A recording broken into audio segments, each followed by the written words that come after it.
Good afternoon and good evening, gamers. Hello, everybody. Welcome back. Hedgems, congrats on first. Cubic, congrats on the coveted third. And JD, congrats on second. Hello, Kitty. You were too slow. Congrats on fourth. It's an honorary spot. Ariel said, hi, Fangy. Hi, everyone. I'm working and lurking today. Have a good stream. Thank you, Ariel. You have a good work and lurk. Abby says, scary game? Yes. Maybe? I'm not sure. I think it's kind of like Saw, but maybe not gory. I always see it mentioned like in the same breath as Danganronpa, which I really like, which was also like a death game, survival game kind of visual novel type thing. But I think this game is more puzzle focused. I think it's like Escape the Roomish, maybe? I'm not entirely sure. We'll find out. My friend said that there's a calculator in game, so it involves math. So, you know, thoughts and prayers, please. Kitty says, oh no, she's in her Macaron era now, following the girlie doing spooky games. Yeah, Macaron's been doing lots of spooky games, hasn't she? It's kind of become her thing, which I would have expected spooky games from Mercury, honestly. JD says there's some murder and violence. To be fair, that's most games. Let's see, Cubic says never heard of it before, so I'm excited. Yeah, I've never played it, I've never seen it really. I've just heard it mentioned a lot in relation to Danganronpa.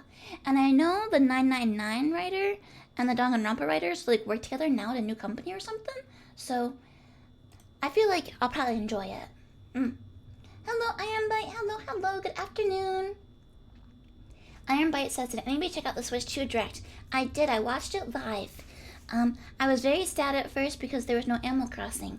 But then I was like, what is this? This is like Bloodborne.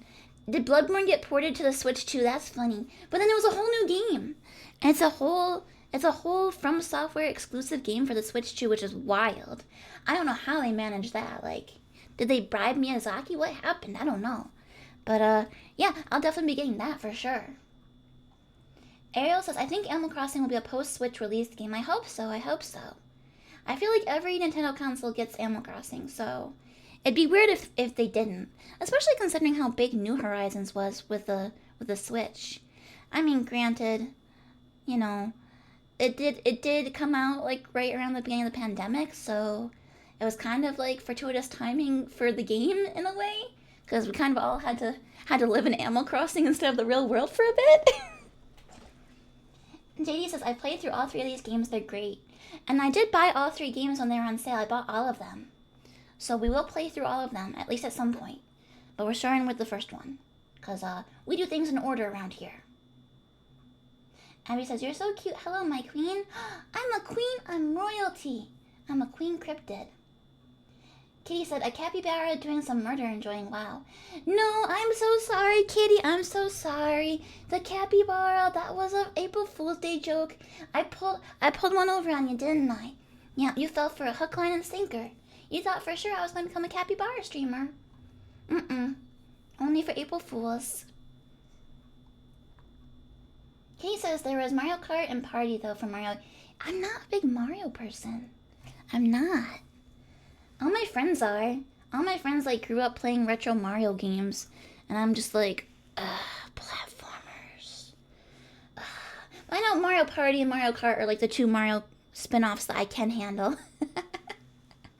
But the Blubby Cappy. We'll bring it back someday for something. Don't worry. We'll find a way to use it. Everybody said no Mario, but new Donkey Kong. I've never played any Donkey Kong games before. Well, no, okay.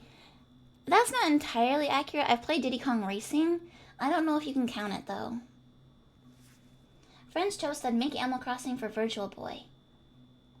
That would be even more unexpected than the From Software exclusive. Yeah. But there are people that make games for retro consoles. That is a thing. I feel like there's this company that does it for NES games. I always see them at retro gaming conventions. It's like they have a game that's like Halloween something. Ariel says, if this is an escape room game, I guess I better get this. Yeah. You know what? I should click over so you guys can hear the game audio. That'd be a good idea, huh? Instead of it being awkwardly quiet and you just hear cryptid breathing. Go. Huff, huff, huff, huff. Snowflake says, oh boy, are we gonna drown on a boat? I don't know. I guess there is water here, huh? This looks like the one, Silent Hill 2 ending I got. Yeah. Alright, creating save data. Also, this was a DS game, but I'm playing the Steam version. Please select the save slot. Sure. So if the game audio is too loud, guys, let me know. I hate audio balancing. It is the bane of my existence. There's 2 modes of play, novel and adventure. Going too fast. I was reading still. I was talking to Twitch chat. You know, at first I was gonna be mad at Snowflake, so I was like, you're spoiling that we're on a boat. I didn't know we were on a boat, but it's in the opening cutscene, so, I'm sorry for being mad at you in my brain, Snowflakes. 6, 5, 4.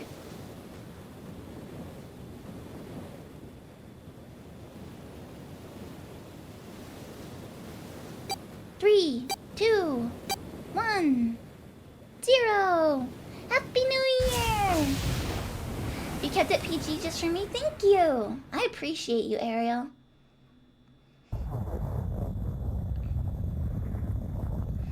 A loud noise startled Junpei awake, and his eyes snapped open. What the? Oh yeah, I put on the English voice acting. I hope that's okay with folks.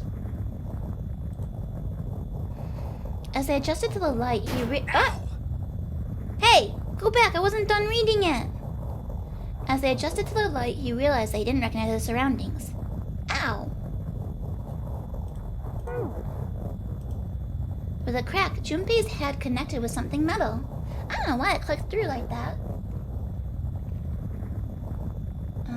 Skill issue, learn to read faster. Well, the problem is because I'm also reading Twitch chat. Okay, it's hard. I have to read 2 things at once. Kay says, Junpei, this is where Butler Junpei went? We found him! We found him! I'll bring him back to the mansion.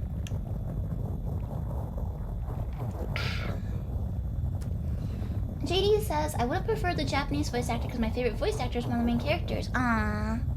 You know, I have that problem too where my favorite Japanese voice actor does one of the main characters in Danganronpa. But I've listened to the games in English. You can do Japanese on a second playthrough. 999 words per minute reading speed. Oh, jeez. I don't think I have enough points for that. Also, was the game audio okay? Did I miss a message? Let me see real quick. Let me make sure. Snowflake said, no, wait, you're gonna get stuck in a puzzle room for hours? Possibly. Alice says, hi, Q-Cryptid. Hi, Alice. Hello, hello.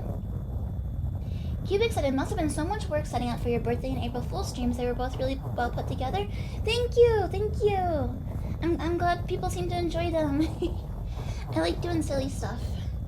So, Kay says it was a really cute stream even though I did fall asleep. I had a feeling. It was a very chill game, so hopefully you had nice dreams of capybaras. Oh my gosh, I missed so many messages. Everybody's being very talkative today. Everybody's so talkative. I'm sorry I missed messages earlier, guys. Audio's good? Okay, cool. Hey, Spooky. Good afternoon. Wait. I don't know what time zone Spooky's in. Good afternoon and or morning? Maybe? I tried. And Alice had a glub glub. Alright. Junpei rolled over and threw out his hand to steady himself, but he found himself groping at empty air. That's inappropriate. What? Whoa!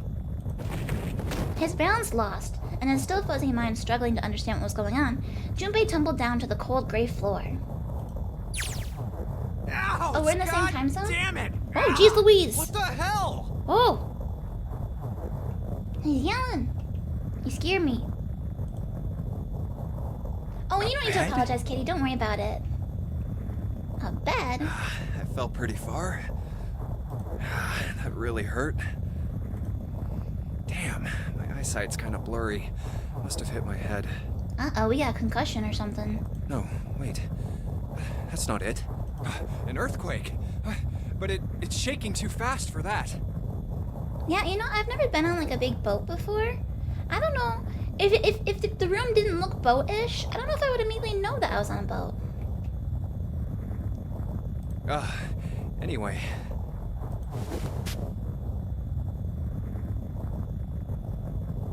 Where am I? Looks like I'm in jail. Wait, it stopped? Oh, there we go. Maybe the boat What's that docked. sound? It's grimy looking. What is that, a 5? That's... Am I number 5? I'm player number 5. What makes the room look boat-ish? Yeah, the window. The circle window. I feel like if you ever see a circle window, that screams boat. Also, let me see. Cubic said, feeling groggy at like 4 a.m. The Moe Live life. I'm sorry, guys. I don't know, because I've been streaming later for you folks. I mean, not Wednesdays, because that's when I have my yoga, but the rest of the week I've been streaming later for you folks. Because I was trying to, like, conflict less with the other Moe Livers. But that also means that my streams are really late for you guys. But I noticed that, like, whenever I had evening streams, folks still showed up. So I was like, I guess all the Moe Tacos are, like, night owls? So I was like, maybe it's fine. Maybe it's fine. Spooky says, I would never get on a boat. Never. I would get on a boat, but I would bring my own life vest. That way, if there's a Titanic situation, I'm not fighting over a lifeboat. 5? 5. What's this 5 mean? That's me, I'm 5. Because there's 9 people. Open. What's this? Is this Oh, I want to pull the lever. Oh, I want to pull that lever down so bad. You're a Moe Taku? Well, Gord, you're more like in the Fangy pack. You're in my Fangy pack. The Moe Takus are the folks from the Maids of England cafe. But you can become a Moe Taku. You can. Pull the lever thingy. I'm gonna do it. I'm gonna pull it.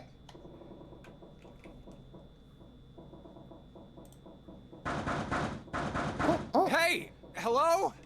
Is anyone there? Snowflake says, oh yeah, there's math in this game. Thing, you screwed. No, but I heard it's a calculator. The game has a calculator in it. So I'm gonna be okay. I know how to use a calculator. Or at least I did when I went to cryptid school. Hey Scott, hello. Open the door! Bang, bang, bang, bang, bang. Bang, bang, bang, bang.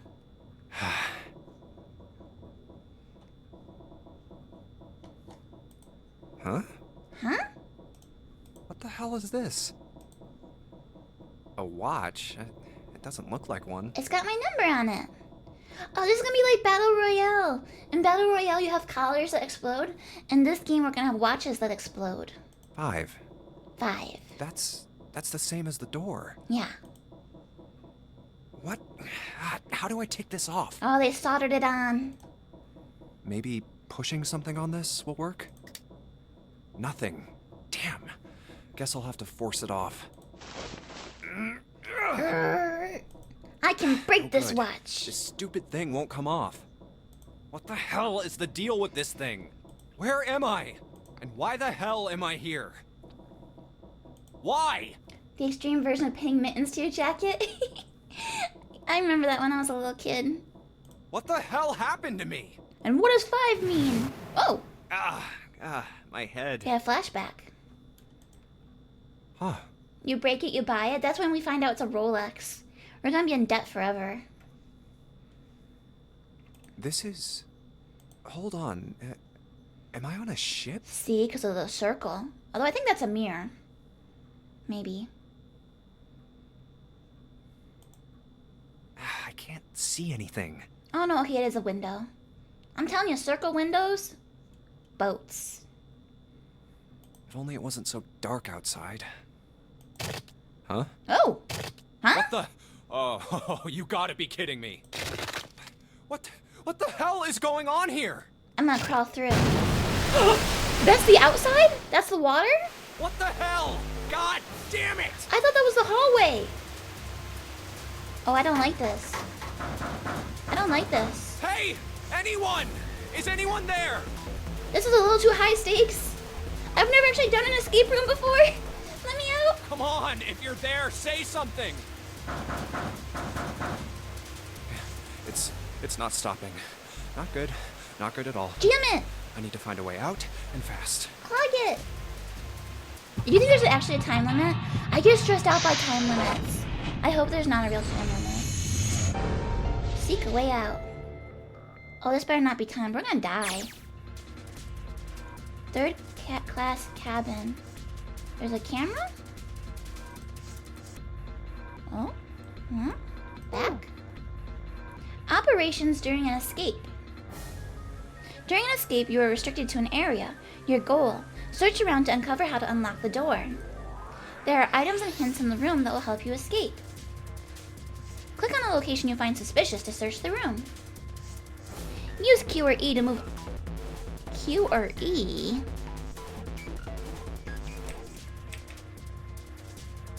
Should we map that to A and D?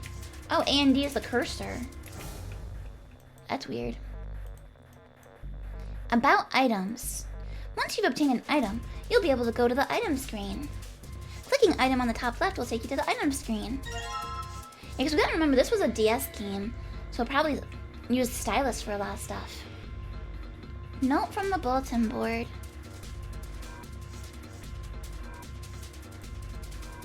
Red to blue. Oh. What does it mean?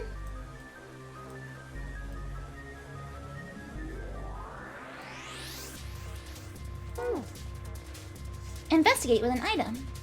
The item visible in the lower left of the lower left is the item currently in your hand.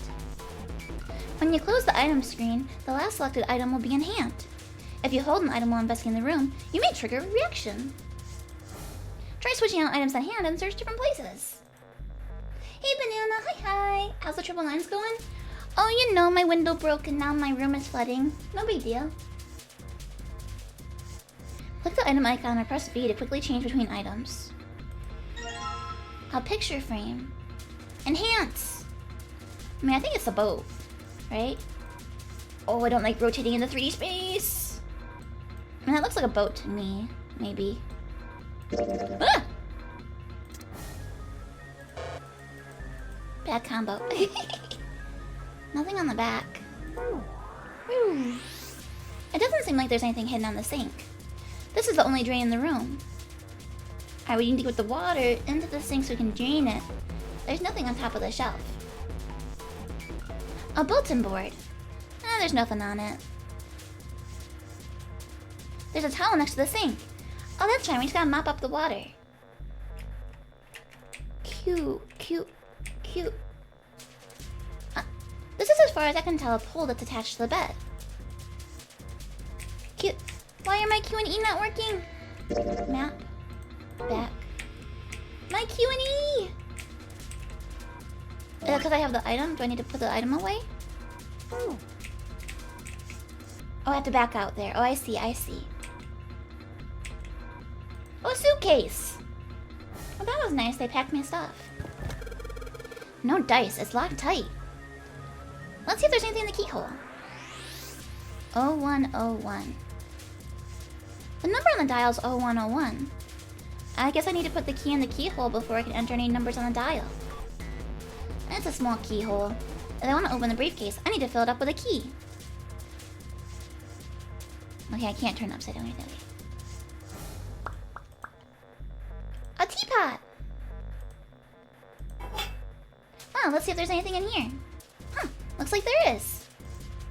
A key. Yeah, there's a little blue key in the bottom of this pot. Odd. Small key blue. Woo. I'm looking at pot lid. Nothing in here anymore. There's an old pot on top of the stove. Sorry, I have to click all the things. I have a condition where I have to click all the things. It's an old stove. Another suitcase. There are some hangers on the pole. And this is just like the blue briefcase. Yep, there's a lock on this one too, and it's not opening. Also 0101.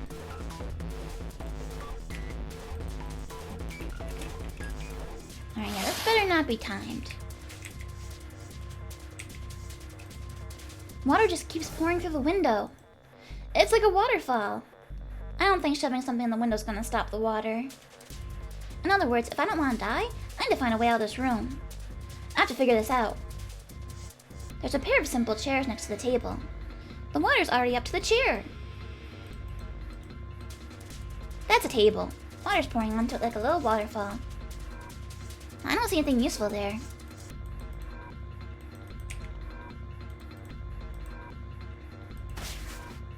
Oh, there's another room? The red key. I should probably hold on to this key. Huh. Oh, mirror. What's up with my face? What's up with my face? I'm sorry, I was born this way. What's wrong with my face? It looks perfectly normal to me. I look like a zombie. Man, what the hell happened to me? How did I end up here? Yeah, this is fine. I left work, headed back to my apartment, and...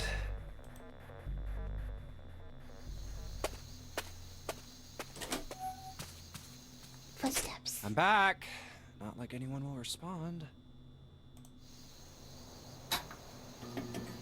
Man, work was rough today. Huh? A breeze. Huh, that's weird. Did I leave that open? Oh, we got Everything looks burglarized. okay. I must have This is forgotten no to time close for a it. flashback. Yeah, seriously. Uh-oh. Gas mask. Who are... Oh, the classic. They did this in Battle Royale too. You knock people out with gas. And then you take them to the location of the survival game. Hi, Alex. Hello. Consider this a privilege. You have been chosen. Oh. You are going to participate in a game. Huh. The nunnery game. No nary. Back to the old model? Yep. Yeah, yesterday was an April Fool's. I got you good. It is a game where you will put your life on the line. I don't like your voice. This is why you don't answer the door. That guy with the gas mask. He was already in my house. That son of a bitch must have taken me here. When I get my hands on him... Well, I guess there's no way to know if that was a man or not. Just Yeah, he who was using a that? voice changer. They said, you have been chosen. They look shorter than me. What the hell is going on? Why me? You are going to participate in a game. The nunnery game. No nary. It is a game where you will put your life on the line. Yeah, you got good. The nonary game. Huh. What the hell is a nonary game? God damn it! There's nothing left in the mirror. Oh, this is the mirror. This is a mirror. I thought this was another room. I was like, how do I get in there? Get up. 5. 5, huh? What does that mean? I guess that's a lever, huh? Maybe if I pull it... Oh, it looks like pulling on the lever just makes a weird green light. The light's still red and the display hasn't changed. Darn it! Why the heck isn't this thing opening? Ah, pull it again. The groove on the side of this thing looks like it's made to have a key card swiped through it, or something like that. Well, maybe if I can find a card, I can unlock this thing. Alright, let's open these briefcases.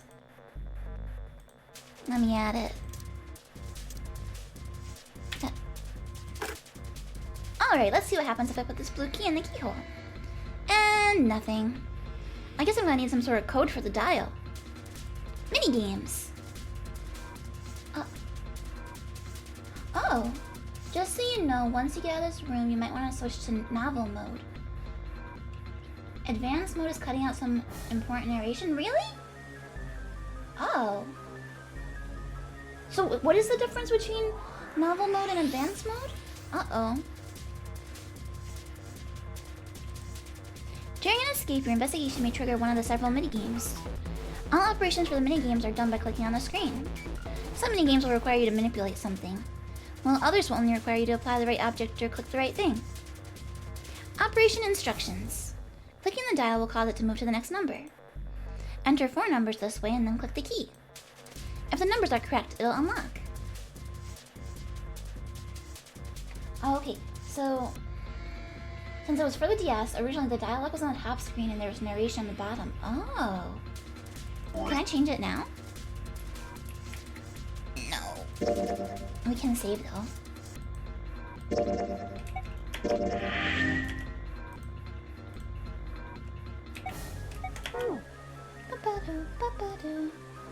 Alright, oop. What? I don't think it's gonna open if I whack it on the wall a couple times. Might make me feel better though. Not gonna help though. Alright, Junpei, don't you freak out. Keep it cool and look around for some more clues. Huh? I was gonna try and put stuff in. 5. 5. Let me in! Let me in! Oh, so this one can't go to 0. Okay, so these ones are 1 through 5. And these ones are 0 through 9?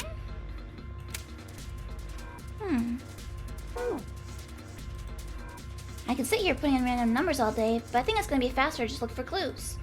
If I can just get the right numbers and turn this key. This thing should pop open. Numbers? Eh?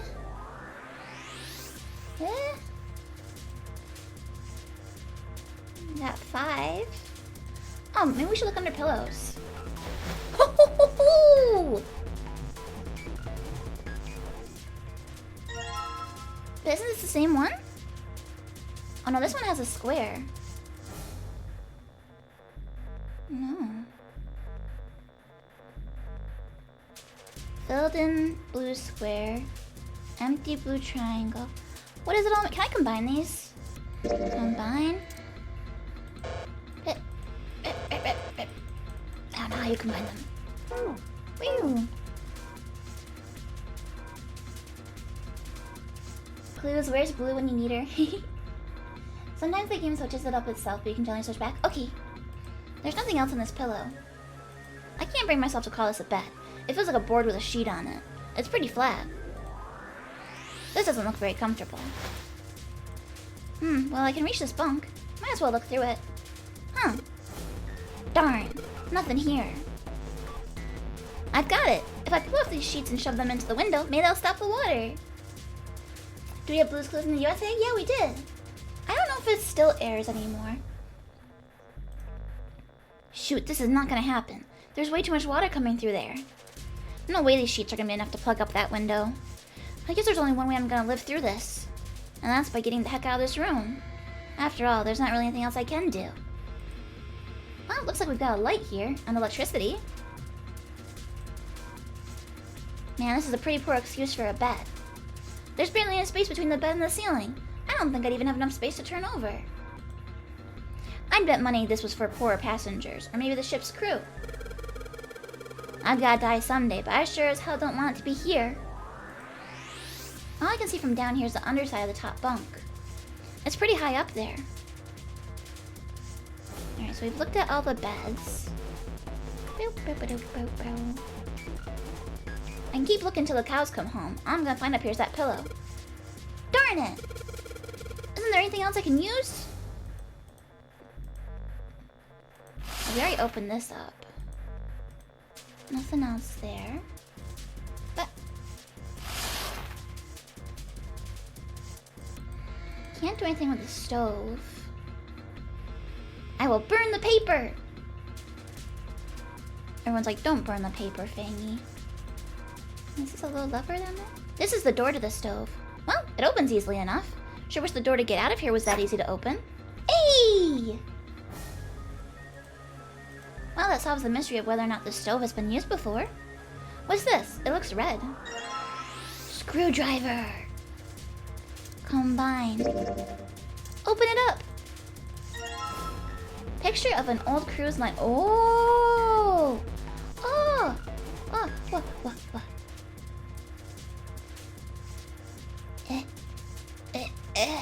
Okay.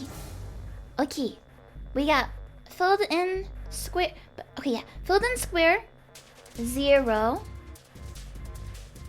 2 0 2 0 2 6 3 0 2 6 3. I don't need your advice. 0 2 6 3. 0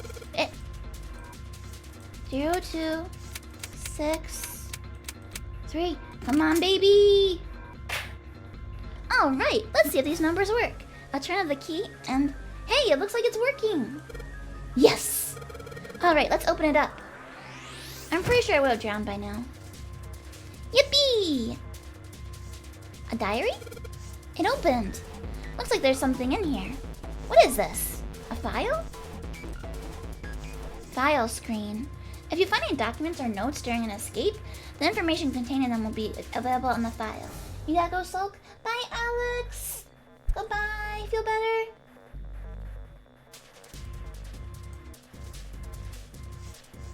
Press the arrow key to open the file screen.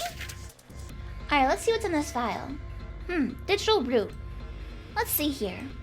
Compute a digital root with the following steps. First, add all the numbers in question to one another. Oh no, the math starts. If you end up with something greater than a single-digit number, add the digits to one another. For instance, if you have a double-digit number, add the number in the tens place to the number in the ones place. Keep adding digits in this manner until you have a single-digit answer. That final single digit is your digital root. Example, the digital root of 678 would be 13, 21, 3? Wah! I'm a mathematician! Therefore, the digital root of 678 is 3. Example, the digital root of 1, 2, 3, 4 would be 3, 6, 10, 1. Nice. Nice! Ah. I see.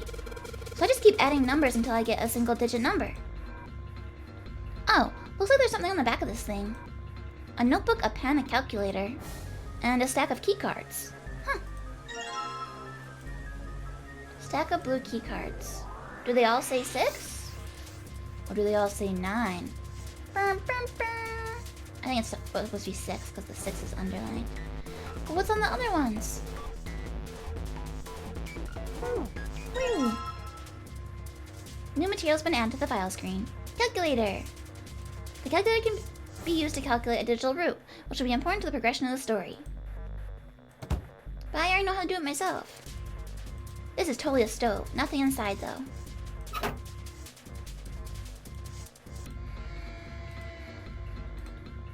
Next. Alright, so... 7, 4, 3, 5. 7, 4, 3, 5. Oh. Okay.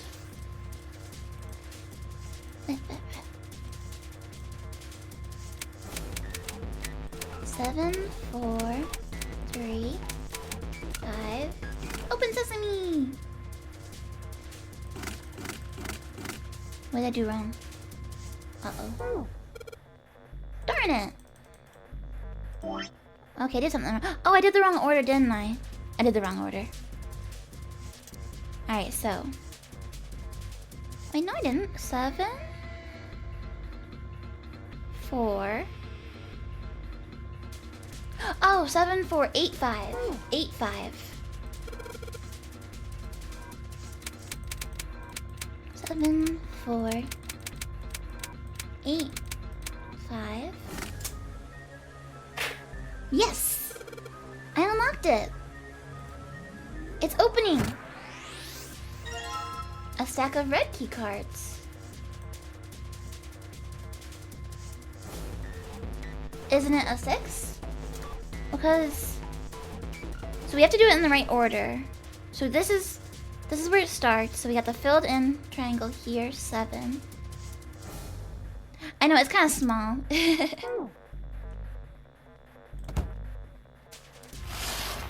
Okay, so now I have key cards.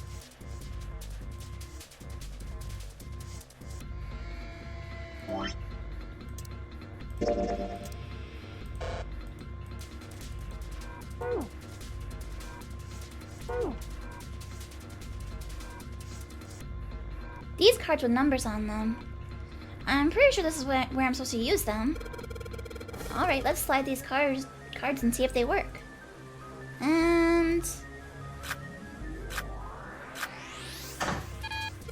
Huh? It's not working? Why? Darn it! No, that's not right. I still have cards I haven't used. Woo!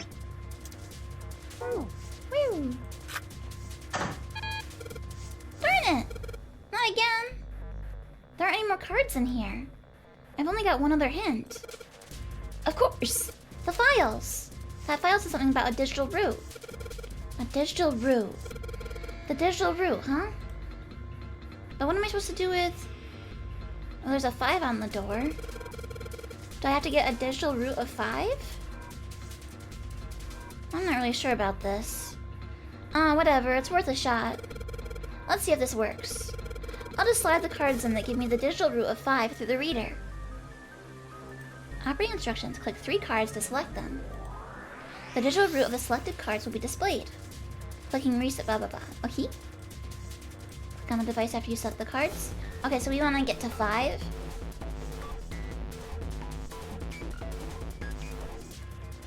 Uh-oh. Okay.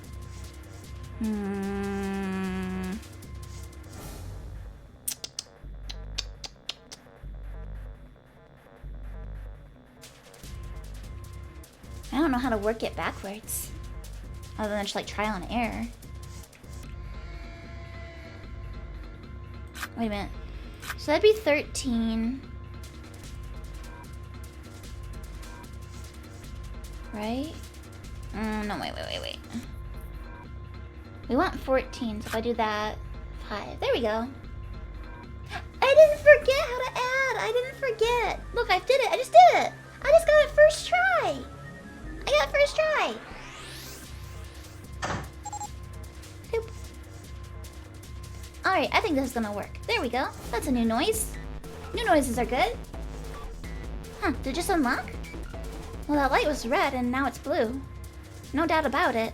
There's nothing keeping me here now. Time to go. Hasta la bye-bye.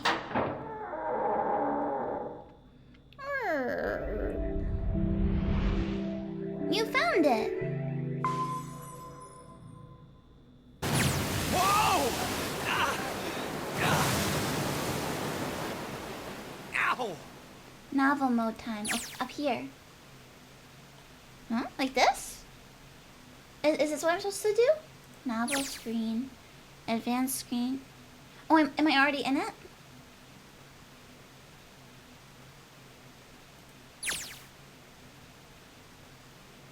Which is which? Which is which? This must be novel mode, right? So, notice the narration? Oh, you're right! Accompanied by a wall of angry water, Junpei shot out of the room and into the opposing wall. The water tossed and turned him like a washing machine, and he only stopped rolling when he hit his head on the wall. My head. Wait, is it over? Whew. That felt too much like being flushed down a toilet. Damn. Junpei struggled to his feet in the still rushing water. Well, that's a lot of water. Better than drowning, I guess. Am I in a hallway? The water that had followed him out of the room was rapidly pouring out of the door. It flowed quickly down the hallway and slammed into the foot of the short flight of stairs. Oh. Just 5 steps, in fact. And at the top of the short staircase... A door. Another door. I hate doors. Damn this water. God, let me go. Junpei leapt up the stairs, straight for the door. Huh, yes, it opened. The door burst open and Junpei exploded out of it, only to freeze in his tracks. What other possible response could there have been to what he saw? I miss things like how much Junpei's apartment costs a month. I think I can live without that part. Fancy! His voice trailed off, and all he could do was stare. A polished floor stretched out before him, ornate staircases rising up from the edges, each one of them equidistant from the others. The stairs and pillars were solid wood, and Art Nouveau embellishments and decorations covered the walls and pillars. It looked like nothing so much as the entrance to a luxurious mansion from the early 1900s. This is the inside of a ship? Junpei couldn't help but wonder. Well... The water quickly filling the hallway behind him suggested that yes, he was. As he looked, a fresh wave rolled out from the room he'd been in, gathering speed as it moved towards the stairs. Yeah. Shut the door, shut the door, shut the door. This is totally, Wait, what the hell? Shut the door! Oh, shit! Shit! Okay, I gotta get out of here. Junpei spun around, his wet shoes squeaking in protest on the polished floor, and ran towards the tremendous staircase in front of him. C-deck! Ah, that's where the CEO is.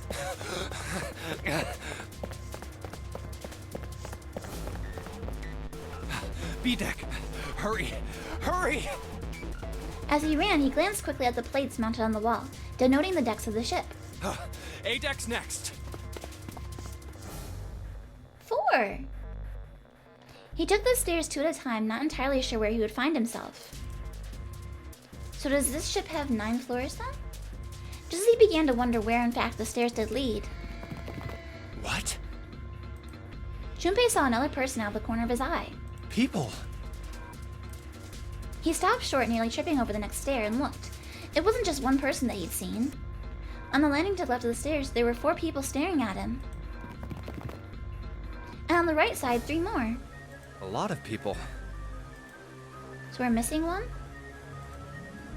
It looked as though they'd been on their way down the stairs. They'd stopped short when they saw Junpei, their eyes wide. He'd done the same, of course, and now they stood there staring at one another. Junpei didn't move, one foot placed awkwardly on the next step, in the middle of a stride. Who were these people? This entire interaction lasted only a matter of seconds. The woman spoke to Junpei, and time began to move again. I guess it's another one of us now. Dancer. She played Ragnarok Online. A dancer? The woman was dressed, Junpei thought, rather like a dancer. Her clothes covered very little, and her prodigious jewelry little more. No, I'm not. You better get moving. With no further ceremony, she ran straight past Junpei and towards the door behind him. Oh, well, okay then. Back towards the water?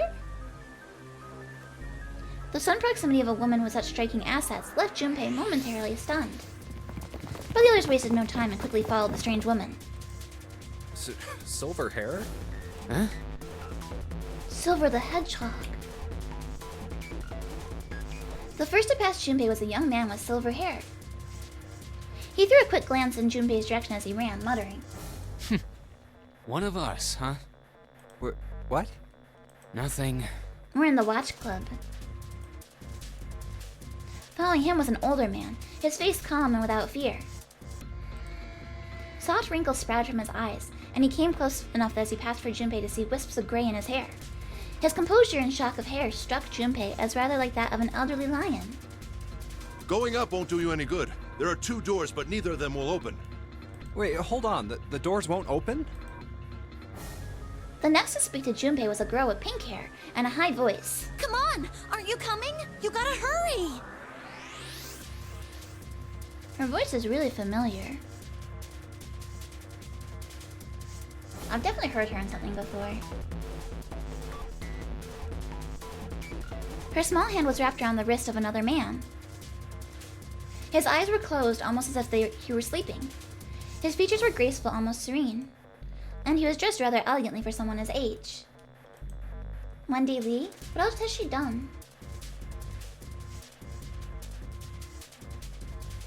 Something about his posture seemed very refined, and Junpei couldn't help feeling he was noble and dignified somehow. He'd certainly never seen one, but this man seemed like what Junpei had always imagined a prince would be like. That's 9 of us then. All of the cards are in hand. What do you mean 9? There's only 8. What does that mean? Have you played Danganronpa 2 or V3? Yep. I played all the Danganronpas. Junpei opened his mouth to ask what the other man had meant, but the girl with pink hair rushed past him. Wait! They're gone. Just what is going on? There's an old man like a lion, a girl with pink hair, and a prince, and I have no idea what they're talking about. What? Oh. He turned just in time to see 2 more people running towards him. One of them had hair like a bird's nest, and looked as though a stiff breeze might topple him. And the other was a veritable mountain of a man. Huh? Akane, Mew, and Teru's mom. Okay, I was gonna guess Mew. That was gonna be my guess. Ah!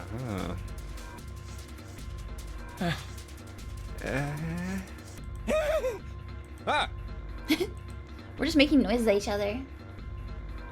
The scrawny one scuttled past Junpei as though he were running from something. What was that all about? Hey! What the hell are you just standing there for? Didn't you hear him? The doors on A deck are no good. We gotta check the doors on B deck. Got it? Now go! Before he had a chance to respond, the man laid a massive hand on Junpei's shoulder. With no more effort than Junpei would have used to brush aside a fly, the man shoved him out of the way. Whoa. Thrown off balance by the man in recent events, it took Junpei a few steps to get his bearings. He finally regained his balance and looked up at what the other 7 had been running towards. Yeah, he said there's 7, so he's 8, but the other guy said there was 9 of them, so where's the 9th person? Ah! Hey man, that was dangerous. Huh? There were 2 pairs of large iron doors set into the wall in front of him. That's my door! They looked quite sturdy, and each had handles jutting from them. Written across the surface of each door in red paint was a number. Oh, we gotta use our watch. It's like a key card. The door on the right. 4? And this one says... Fuck. They're the same. The guy Junpei had decided to call Silver was mumbling to himself. The room I woke up in had a number on the door just like that. You too, eh? With an arched eyebrow, the lion looked over at Silver. My cell was the same.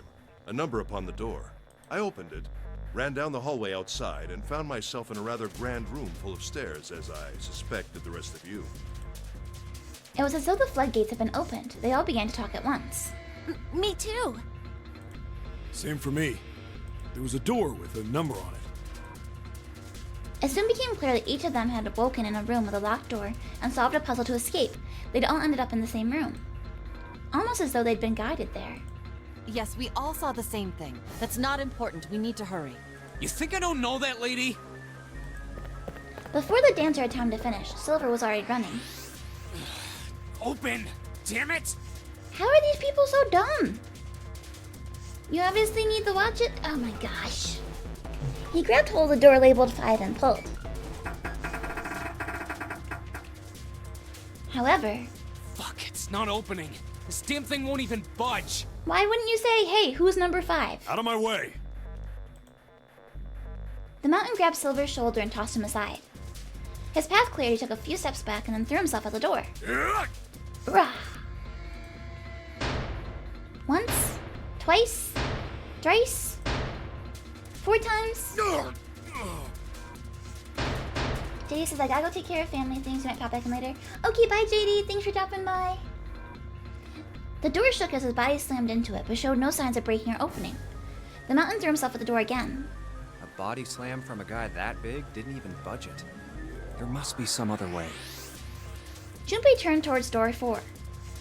Junpei, we're number 5. Go to door 5. Junpei, please.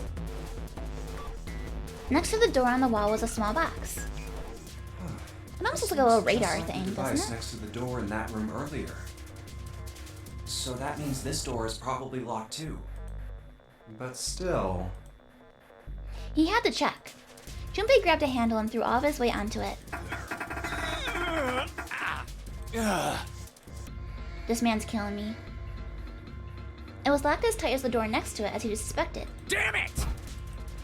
Junpei punched the door. It did not respond. Are there any other doors? He'd barely finished the thought when the C-deck plate he'd passed by on his way up up sprang unbidden to his mind. His body moved before he had time to think. Junpei turned. I'm hungry! Ah! Thank you for the resub, Kyros! Thank you, it's delicious. Your sub duration is almost divisible by 9. Woo woo! How on brand for today? He had scarcely taken a step when, at the top of the stairs next to an ornate clock embedded in the wall, he saw a person. Number 9. Oh, I like her socks. It was a girl. She looked to be the same age as Junpei. He froze, unable to look away from her face. He wasn't confounded by her beauty or something equally silly. No, there was another reason he couldn't take his eyes off the girl. He recognizes her. Junpei had seen her somewhere before. He couldn't quite remember where, but he knew. He knew he'd met her before. The girl, too, stared at Junpei, similarly stunned. Her response suggested that she'd seen him before as well. Huh? Without saying a word, Junpei walked slowly towards her. She didn't move. It was almost as though she was held in place by some sort of magic spell. As Junpei stepped onto her landing, the spell broke. No sooner had he set his foot down than the whole ship shook a second time. The quake caught the girl unprepared, and she fell. Watch out! Moving on instinct, Junpei leapt to catch her. Or so he thought. Oh. Her face was far closer than it should have been, mere inches from his own. Yeah. He was flat on his back, and she'd landed squarely on top of him. The girl seemed as confused as he did, and her face suggested that she still hadn't fully recovered from seeing him. For a moment that seemed to stretch for a very long time, they stared at one another. The ship stopped shaking. Everything was quiet. Water could be heard from the bottom of the ship, lapping faintly at the walls and ceilings, but eventually that faded as well. The silence was complete, a thick, muffling blanket. I'm hungry! Thank you for the sub, Gord. Thank you. And don't forget, if you want your 1-year pin, DM me where to send it. Yell at them? Yeah, I'm yelling at them. Be smarter! I'm like the game master that started the death game, and I'm like watching them on a computer upstairs. I'm just shaking my head like, ugh. Not a good crop of contestants this year. At last, the girl opened her mouth. Oh my gosh! Is that you, Jumpy? Jumpy. Her words echoed through Junpei's head, and suddenly his memory returned. Akane. Why hadn't he realized it before?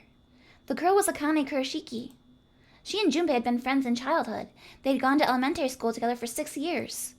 But what was she doing on the ship? Her soft eyes were only inches away from his own. He could feel the warmth of her face. Feelings he'd thought long forgotten began to work their way to the surface. He could feel his face heating up. At that moment...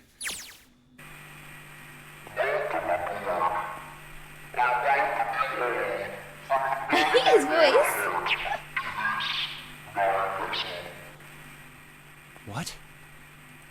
What's that voice?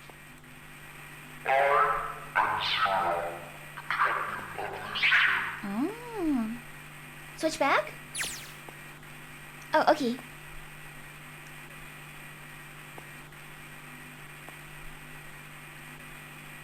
Okay. At that moment, a speaker crackled to life and a cold, eerie voice filled the room. They hurriedly untangled themselves from one another and struggled to their feet. Their 7 companions had heard the voice as well, and many of their faces had gone pale. They looked around frantically, desperate to locate the source of the voice, and at last they found it, a speaker set in the ceiling.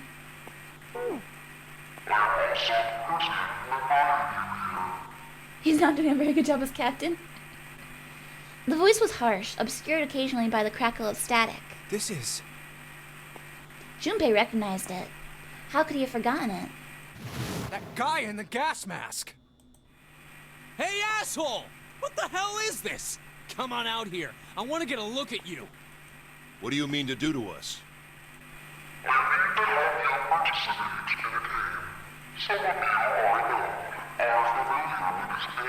Not gonna lie, I like Monokuma more. Some of you are familiar with it. Alright, which of you is familiar with it, huh? Nonary game. What the hell's that? The voice continued implaceable?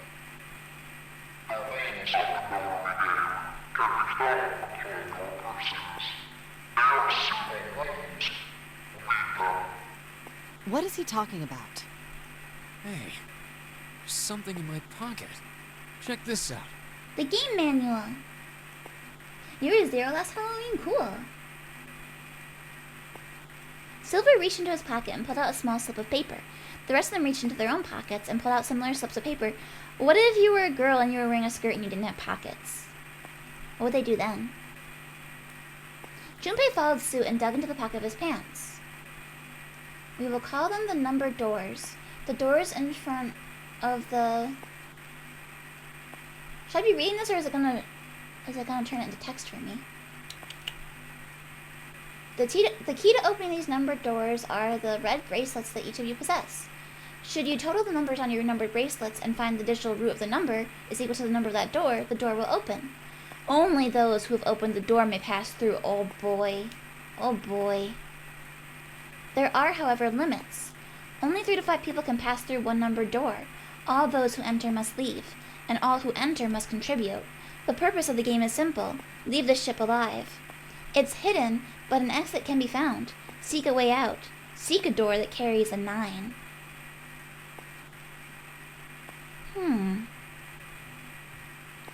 So if we're players 1 through 9, if we add, wait, I'm gonna put it in here.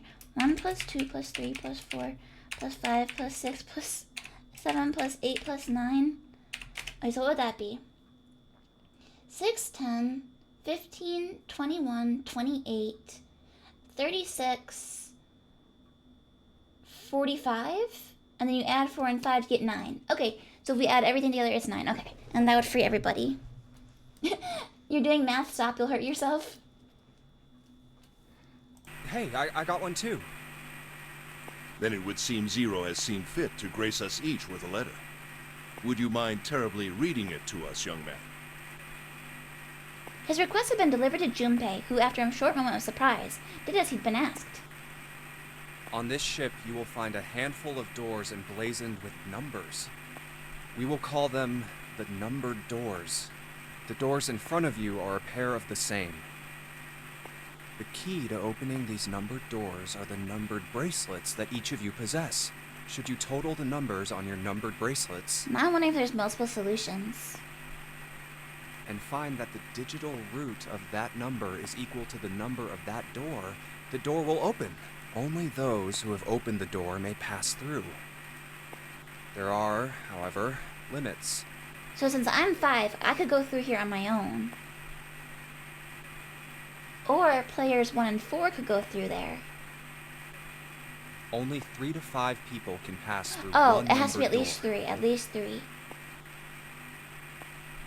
All those who enter must leave, and all who enter must contribute. So this thing on my arm is a bracelet. But they said only 3 to 5? So even if I found a door that was 9, I couldn't bring everybody with me?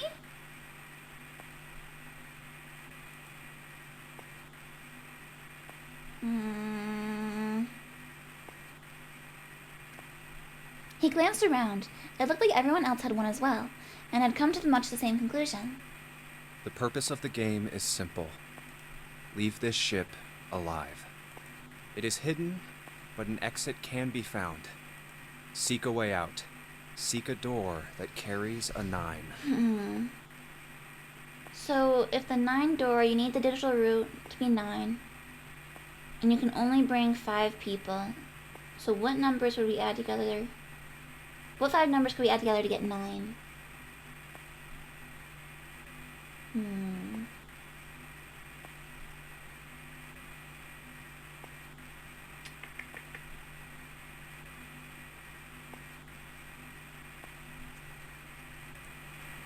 There's one last thing I must tell you. As you have no doubt surmised, this ship has begun to sink. On April 14, 1912, the famous ocean liner Titanic crashed into Earth's moon. After remaining afloat for 2 hours and 40 minutes, it sank. See, that's why you bring your own life vest.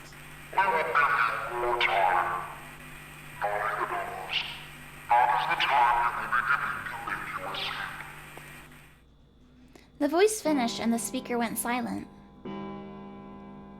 I hear a bell. I think it's coming from over by the stairs. It's the clock telling us the time. Everyone had their eyes on the antique clock embedded in the wall. 7, 8, 9. The sound of the 9th bell faded away. The 10th never came. It rang 9 times, so 9 o'clock then? I think it's 9 p.m. I couldn't see anything when I tried looking out the window earlier. It has to be nighttime. If that is the case, then we would need to escape by 6 a.m. tomorrow.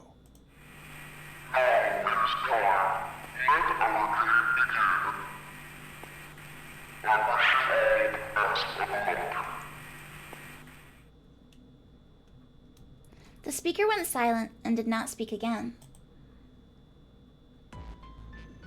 Hey! You bastard! What do you mean by that? Come out here, you asshole! That guy won't stop shouting. Okay, how is no one saying, hey, he said some of us are familiar with the known era games. Out with it. Which of you is it? And the others.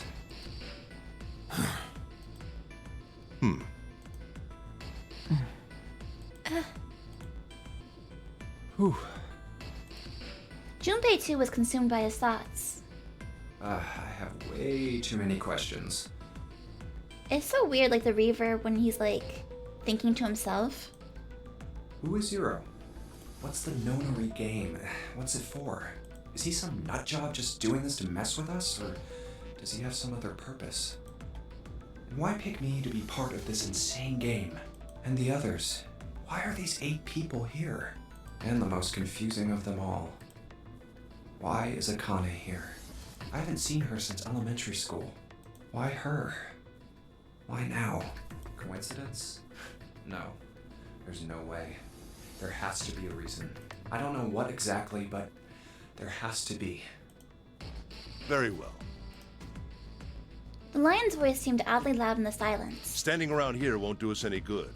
Best we get moving, don't you think? Get moving? Are you planning to open the numbered doors? Hey, wait! But don't tell me you're actually gonna do what this Zero says.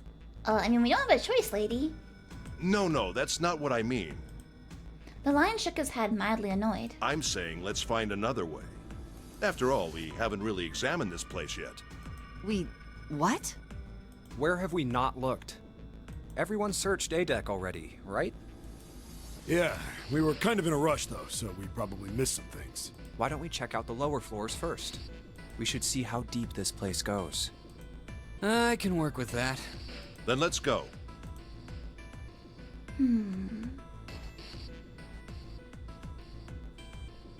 Whoa! What the hell? It's completely submerged. Damn. If the water level keeps rising like this, we're all gonna drown. No kidding. No, I don't believe that's something we have to worry about. Huh? The prince knelt down and gently drew his hand across it. See? The water's not flowing. That means the origin of the water has been stopped. Oh. Perhaps this Zero fellow has used some sort of remote control to seal a watertight door lower down. Okay, well that's good. He said that our time limit was 9 hours. In other words, this water won't rise for 9 hours. And you're saying we won't sink till then. Well, that may be a little too Cinder's optimistic. barking at the garbage No, too man. wishful thinking. Very ferocious. Is this Titanic? It basically is, Jem. The bad guy even said it was inspired by Titanic. That's depressing. If we don't determine a way to Cinder, advance come here. from this point, we are stuck Oh my on A deck goodness. and C deck. She gonna be quiet? No, no. Alright, let me secure the beast.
Okie dokie, I'm back. Sorry about that.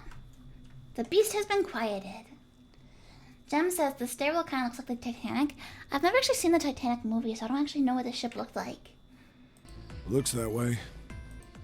Hey, hold on. How about we check C deck before we jump to any conclusions? We might find something there. Huh, you're right. I think we should look at the metal doors by the big staircase, too. They're pretty suspicious. Pretty suspicious. What kind of dog is Cinder? She's half Pomeranian. She's like half Pomeranian, 25% American Spitz, and like the other 25% is like random small dogs. Like Pug, Chihuahua, Poodle, a bunch of little things. She's a big mix, but mostly Pomeranian. No numbers on either door. And I don't see an authentication device either. Nope. It's locked. This one too. Damn, none of the doors are opening. Half Pom, half ferocious beast. Very true. Hey guys, over here. There's another door behind the stairs. Oh, secret stair This one door. doesn't open either. But it has a keyhole. We'll see about that. Hey, old man. Give me a hand. Using force, I see. Let's give it a try. This guy's dialogue's all just shouting. It won't budge. Could you not just start shouting out of nowhere? You almost gave me a heart attack, you know. Oh, sorry. It doesn't appear to have moved even with two of us trying. It's very well made. You see a keyhole, guys. Try using your brain first. Huh? Take a closer look. A keyhole? Right. It's obvious what we need to open this door. Pomerania is a region in Poland. I know. Whenever Cinder's bad, I say we're gonna mail you to Pomerania. We're gonna put her in a box and mail her back. A key, huh? You got a problem? No, I just really doubt we'll find a key that easily. Ignoring the tense air between the two, Junpei moved closer to examine the doorknob. What's this? Just above it was a strange mark in the shape of a circle surrounding a dot. There's a mark on it. Does it mean something? Hey, look! Over here, too! Hmm? Pink Hair was looking at double doors that they hadn't examined yet. Elevators. More doors. I think they're elevators. There's an inverted triangle button by them. May as well try pressing it. Huh. Nothing. We have the key card machine again. Maybe the power isn't on. Or we need to do something with this card reader. And there's a strange What is mark this? here, too. What is this? It looks like a lowercase h with a dash drawn across the upper stem of the h. So like TH? Junpei stared at it for a while. This is the symbol of Saturn. I was wondering if it was an astrology thing. It's an astrological symbol. I was like, did one of them Homestuck trolls have this on their shirts? Then the mark on the other door. I think that was the sun symbol. We saw the same symbols Cinder, on are you A snorting? deck. Don't snort, little piggy. We did? I don't remember that. A deck, huh? Huh. I haven't been She's there, so grumbling. I wouldn't know. We may as well check again since we're talking about it. Lion's words urged them on, and they took the stairs up. There. The two doors next to the stairs. Oh, yeah, the clock looks like the sun too right there, doesn't it? The one on the left had a keyhole with a similar symbol engraved on it. She's right. Oh, this is it looks different, similar to though. what we saw downstairs. This is an Earth symbol. The horizontal line symbolizes the equator, and the vertical one represents the prime meridian. She's a nerd. I see. Junpei looked up at the ceiling. The ceiling. Metal plates. Huh. It's as if it's Well, this looks like the covering Earth too, something doesn't up. it? The circle and then the plus in the middle. Perhaps it was a dome of some kind. Yeah, it might have been an observatory. I wish we could get out through there. Be realistic. We'd need a lot of explosives to open that up. The windows too. Huh. They're all covered. Yeah. There were several windows along both sides of the ship, or at least there had been. They too were covered with metal plates. In other words, We're trapped. All the exits go nowhere. Junpei was not happy. The girl with pink hair spoke up. Well, I'm sure they go somewhere. We just can't open them. Then the mountain spoke. You don't know that. For all we know, they just open into walls or take us in circles. The prince did not agree. No, I'm sure they go somewhere. Otherwise, what point would there be? And we can open them. Well, 2 of them at least. Oh, you mean the numbered doors. All eyes turned towards the doors with the numbers on them. The atmosphere in the room grew tense. Hey, wait a minute. I think I said this earlier, but I don't think we should do that. The dancer moved in front of the doors as if to block them. We'd have to be crazy to open these doors. If we do that, we're doing exactly what Zero wants us to do. Suddenly, everyone began to speak at once. May as well give it a shot. Can't stay here forever. Yes, I'm in favor as well. No, I'm totally against this. But shouldn't we at least try? We don't know what'll happen. We should stay here. We don't have time for that. In 8.5 hours, this ship is going to sink. Oh man, we've already spent half an hour? The clamor of voices made it next to impossible to determine who was saying what. Their arguments grew more and more intense until people were shouting and screaming at one another. Hey, shut up! They fell silent, and all eyes turned to Junpei. He felt each tear burning into him, but he refused to flinch. Before we try and decide where we're going to go, there's something else we ought to do. Tell me your numbers. What's that? We need to exchange information. We don't know anything about each other. I want to know who you guys are, where you came from, why you ended up here. Don't tell me you aren't curious too. Ooh, cheesy noodles, that sounds good, Kyros. They were silent. Some of them looked the other way or bit their lip or crossed their arms and stared at the ceiling. But one of them spoke up. It was Akane. I agree. I think Jumpy is right. Jumpy? Oh, I'm sorry. I'm talking about him. I just call him Jumpy. His name is Junpei. She pointed towards Junpei. We're childhood friends. We went to the same elementary school. Wait, stop! Don't tell us stuff we didn't ask you about. Zero's probably watching us right now. What are you gonna do if he's listening in? I mean, I assume he already knows stuff. He kidnapped us. Oh, would that be bad? Hell yeah, it would! We don't know how much that bastard knows about us. Maybe he just picked a bunch of random people to kidnap. If that is the case, then it'd be dangerous for us to let him know too much. I don't think it was that random. I mean, he'd planned pretty well ahead. If Zero knows who we are, he could go after our families. Maybe he'd tell us he had them to get us to do stuff, you know? But we still need to know what our names are. It's going to be hard to talk to each other if we don't have names. Alright, then why don't we have code names? To him, apparently, it seemed like the obvious solution. Code names? Yeah, we'll each pick something. Like, I'll be 7. 7? Gee, I wonder why he picked 7. It seemed like a fair question. The mountain stuck out his left arm. Because this bracelet number says 7. Oh, I get it. Yeah, that's a good idea. He smirked. All right, I'm gonna be Santa. Huh? Have you chumps know Japanese? No? Well, Oh, he's 3. Sun Okay. means I was like, what? 3. So, I'll be Santa. You know, like Santa Claus. Fits, don't you think? I'm just gonna call you Then Silver. your bracelet number. Yeah, it's got a 3 on it. Good job, Grandpa. Just like the mountain had done, Silver thrust out his left hand. Sure enough, the face of his bracelet read 3. Very well then. I'll go next, shall I? My bracelet number is 1. So you can call me Given that, Ichi. I think Ace seems appropriate. I'll be Lotus then. As I'm sure you all know, it has 8 petals. Oh yes, of course. Everyone knew that.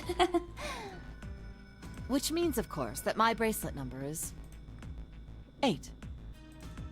I would appreciate it if you would call me Snake. Huh? My bracelet number is 2. I guess it looks like a snake. Since Ace has chosen cards, then I choose dice. Snake eyes, clearly. Oh, which okay. is particularly relevant given that I am blind. I You figured. can't see? I knew it. He'd kept his eyes closed during their entire ordeal, which had suggested something strange, but to hear it said so casually. It was something of a surprise. Everyone seemed a little nervous at the prince's proclamation, but no one seemed to know how to react to it. Me next! There was one person, however, who didn't seem surprised in the least. The girl with pink hair. I want to be Clover. You Her- know, is she like four? a four-leaf clover. Good luck, right? Looking almost bored, she held out her left hand. The face of her bracelet showed the number 4. They'd come around to Junpei. He held out his bracelet. Alright, my number's 5. So my code name is gonna be. Why have one? It's not like there's any point to it now.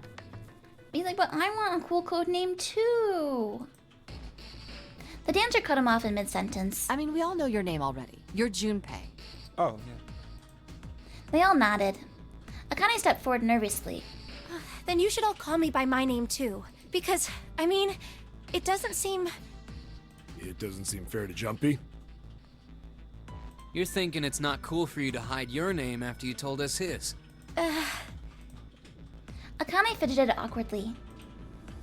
Junpei decided he had to do something. What's your bracelet number? It's 6. She hesitated for a moment, then held out her left hand. As she'd claimed, the bracelet's face showed a 6. Junpei looked at it for a moment and thought, Alright then, why don't we call you June? June? June? The 6th month? Yeah, you know, it's the 6th month of the year. So you're June. Jumpy? Akane kneaded her hands and looked up at Junpei uncertain. He smiled back at her reassuringly. Are you good with that? Yeah. She thought about it for a few more minutes, then seemed to come to a decision, and gave Junpei a small nod. Okay then. Their names decided, Junpei ran over them quickly in his head. So this is how everyone breaks down. You missed someone. 1 is Ace. 2 is Snake. 3 is Santa. 4 is Clover. 5 is me. 6 is June. 7 is 7. And 8 is Lotus. That means 8 of us have revealed our bracelet numbers. The only one left is... That glasses guy with hair like a bird's nest. Yeah, what's he been up to? You haven't said a thing so far, have you? His skin was pale, his breathing was heavy, and he was soaked with nervous sweat. His behavior seemed very suspicious, or perhaps simply emotionally unstable. It was difficult to tell. Whatever the case, it seemed clear that he had only a fingertip's worth of a grip on his sanity. The girl with pink hair, Clover, walked up to him slowly. She put her hands on her hips and eyed him suspiciously. What number are you? He didn't answer. His bloodshot eyes twitched from person to person, and his breath came in hot pants. Hey, I'm talking to you. The man licked his dry lips with a shaking tongue and spoke with a voice like old paper. Isn't it obvious? There are 9 people here, and you know who numbers 1 through 8 are. I'm the only one left. So you're 9? Yeah. He extended a trembling arm. The bracelet did indeed say 9. Clover looked at it contemptuously. What's your code name? Code name? What do you want us to call you? We all made up names. You should too. I don't need one. Why not? Because I am not gonna stay here with you. He took a shuddering breath and exhaled. Clover looked at him with something very like disgust. You've got some sort of plan? I do. Yeah? What's that? You sure you want to know? Yeah?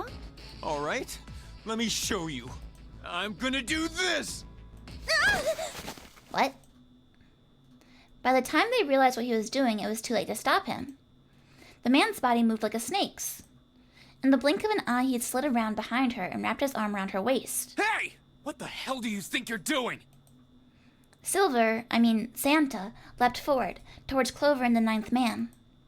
He was halfway there when... Stay back! Suddenly the man's hand dove into his pocket. Ah! How come you have a knife? He held it to Clover's pale, quivering neck. If you get any closer, I'll cut her open! Yeah, that's right.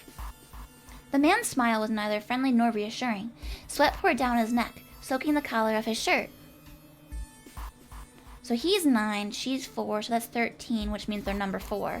So is he gonna drag her through the number 4 door? Clover, are you all right? The prince, Snake's voice, sounded oddly concerned. Yeah, I'm fine. Her voice shook, making her words even less convincing. What the hell are you trying to do? I told you, this is my plan. What are you gonna do to her, you sick son of a bitch? Don't worry. I'm not gonna do anything to her.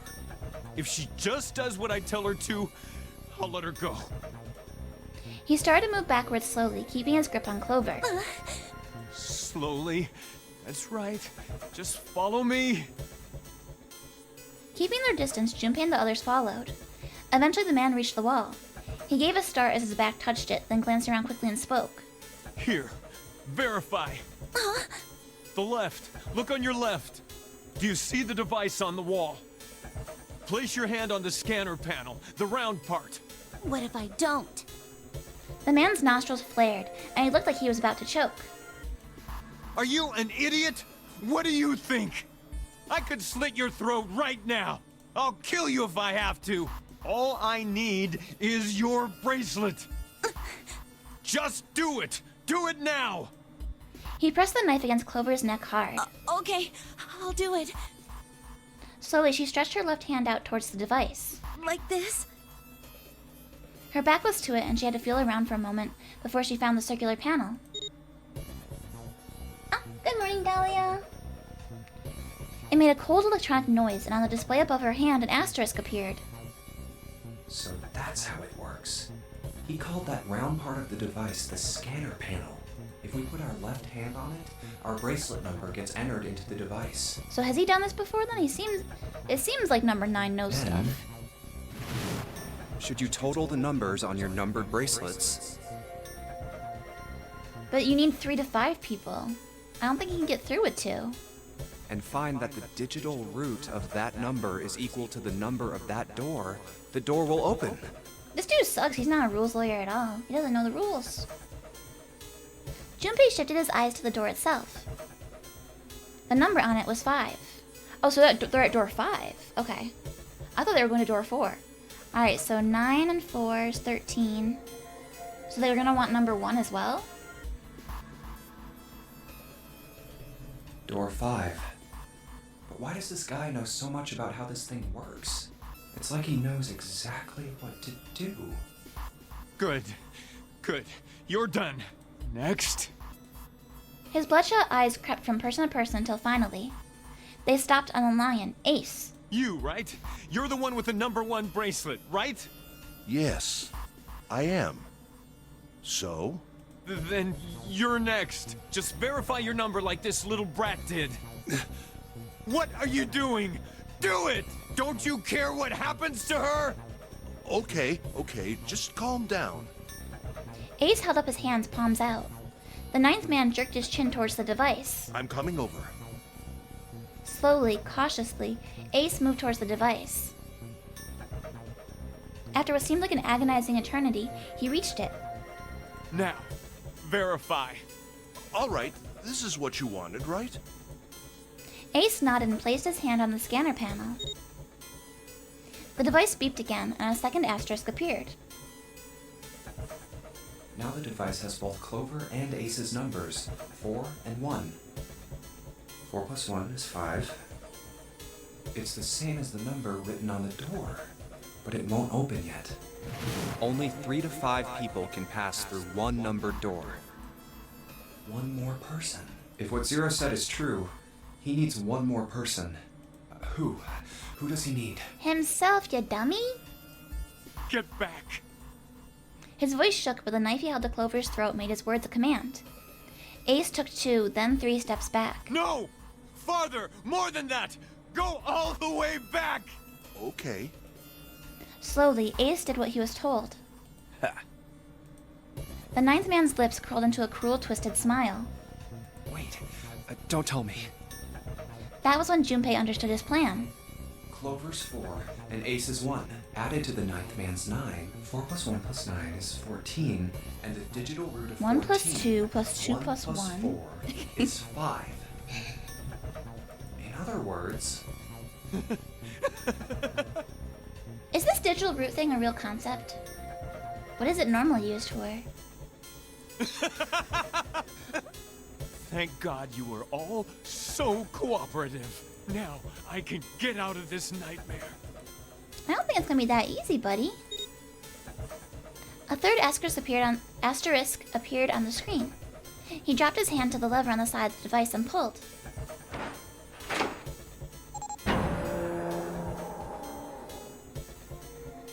The door opened with a heavy metallic groan. Good! I don't need you anymore. What if there's more doors, you dummy? He let go of Clover. Wait! You need to get to door number 9, but I guess he's number 9, but still, you need 3 to 5 people. Here! She's all yours. He didn't think this through very well. The man shoved Clover and hopped through the door. Okay. Have a good one, guys. I'm going off ahead now. Well then, goodbye. He raised his hand and waved, a twisted smirk on his face. Then he was gone. The door ground shut with a dull clang of metal on metal. Clover, are you all right? Snake ran to Clover's side as she lay on the floor. Yeah, I'm fine. She climbed unsteadily to her feet, and once there, leaned heavily on Snake's shoulder for support. Damn it! Junpei ran to the door. That bastard! The others followed him. Well, so can doors only be used once? Or can we use this door again, if we have 3 more people? Several pairs of hands grabbed hold of the handles and pulled. Open, damn it! They grunted and strained, but... Shit! It won't budge. You have to do more math. That was when Lotus, the dancer, spoke. Her voice was quiet. Do you hear something? Like, what? Like some sort of beeping. Junpei pressed his ear against the cold metal of the door. The others did the same. You're right. I can hear it too. What is it? Then they heard something else. It was the 9th man. Why isn't it stopping? God damn it! You lied! Oh, his watch is gonna blow Lied? up. This wasn't supposed to happen!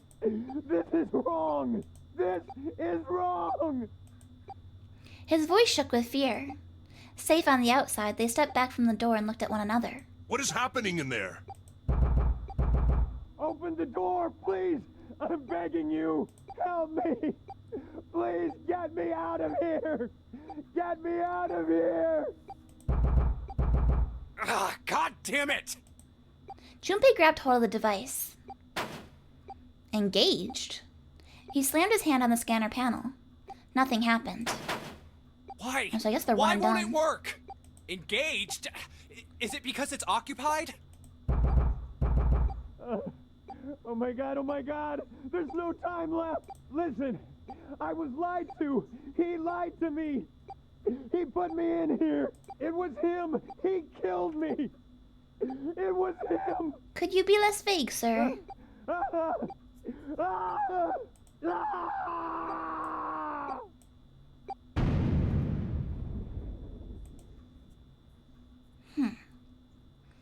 Now, why did he explode? Because he was violent with the other players? Because he went to the other side without the other 2 people? The explosion rocked the room. Instinctively, they ducked, then stood up slowly when they realized there was no danger. No one spoke. Silence filled the room. A beep? All eyes turned towards it. Did that thing just make that sound? Vacant. The display changed from engaged to vacant. Let's see if we can open it. 7, the mountain, swallowed hard. Okay. Junpei nodded and placed his hand on the scanner panel. A red asterisk appeared on the LCD panel. Well, it registered my bracelet number, but it won't open with 1 person. We need at least 2 more people. What to do? So 5 plus 9 would be 14 again. So I have to choose between these, huh? Is something bad gonna happen?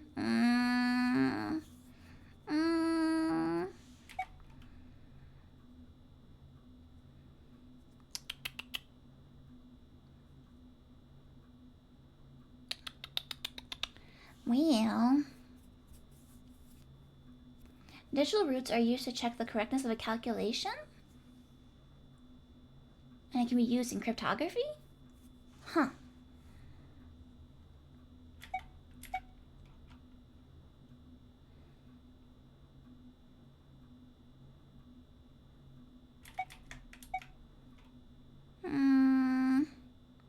Let's think about this. Because if we end up having to go through the door, there's 8 of us. 3 of us are going to go through here. So 5 people have to go through the other door. So what 5 remaining would be able to get the number 4? Well, I don't want to actually kill people.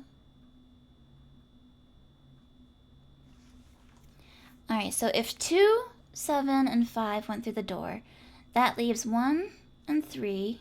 That's 4. Plus 6 is 10. Plus 8 is 18, which would be 9. So they wouldn't be able to get through the door. So if we do the top one, Ace and Lotus, so that would be 2, 3, 4. So 5, 9. Plus 6 is 15. Plus 7 is 22, which would be 4. So I think Ace and Lotus, right? Ace, Lotus, you think you could give me a hand here?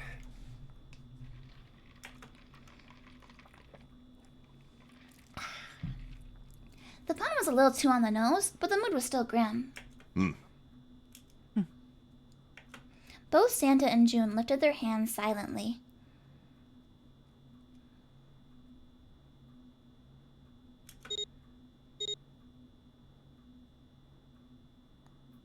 Wait, what?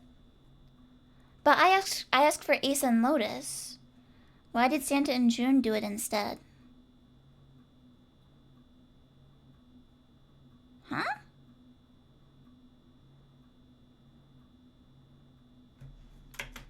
Five plus 1 plus 8 equals 14. What? The digital root of 14, 1 plus 4 equals 5.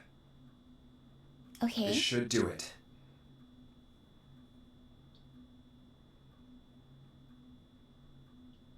Did I do this right? So we left 2, 3, 4, and 6, right? So that was 5, 9, 15. Math. Now we just need to pull the lever on the side. You guys ready? I'm gonna open it. Junpei grabbed the lever and looked back over his shoulder. They stiffened and nodded. Junpei nodded back and set his mouth in a grim line. Then he slowly lowered the lever.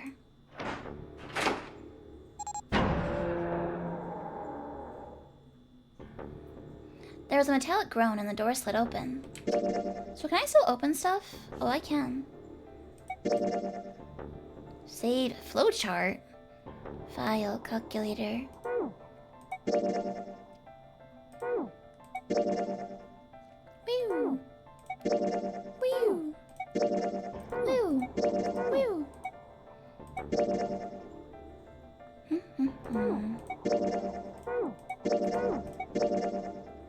Flowchart. Let me just click through these real quick.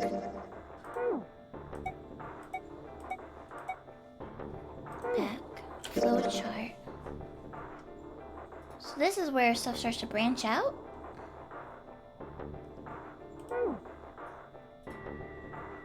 I did the calculator. So we did 1, 5, and 8, right? Which leaves 2, 3, 4, 6, 7? 22, which adds to 4. Okay, so I did this right. I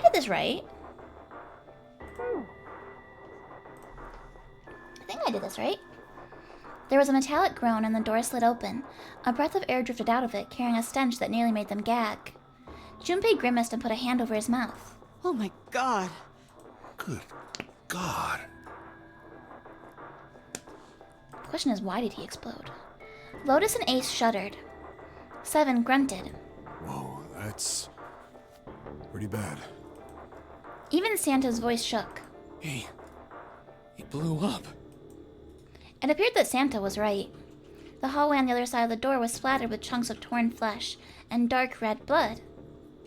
Why would it be dark red if it's fresh? The shriek echoed across the room. It had come from June. Then her strength left her and she dropped. As Junpei turned to catch her, the door groaned shut.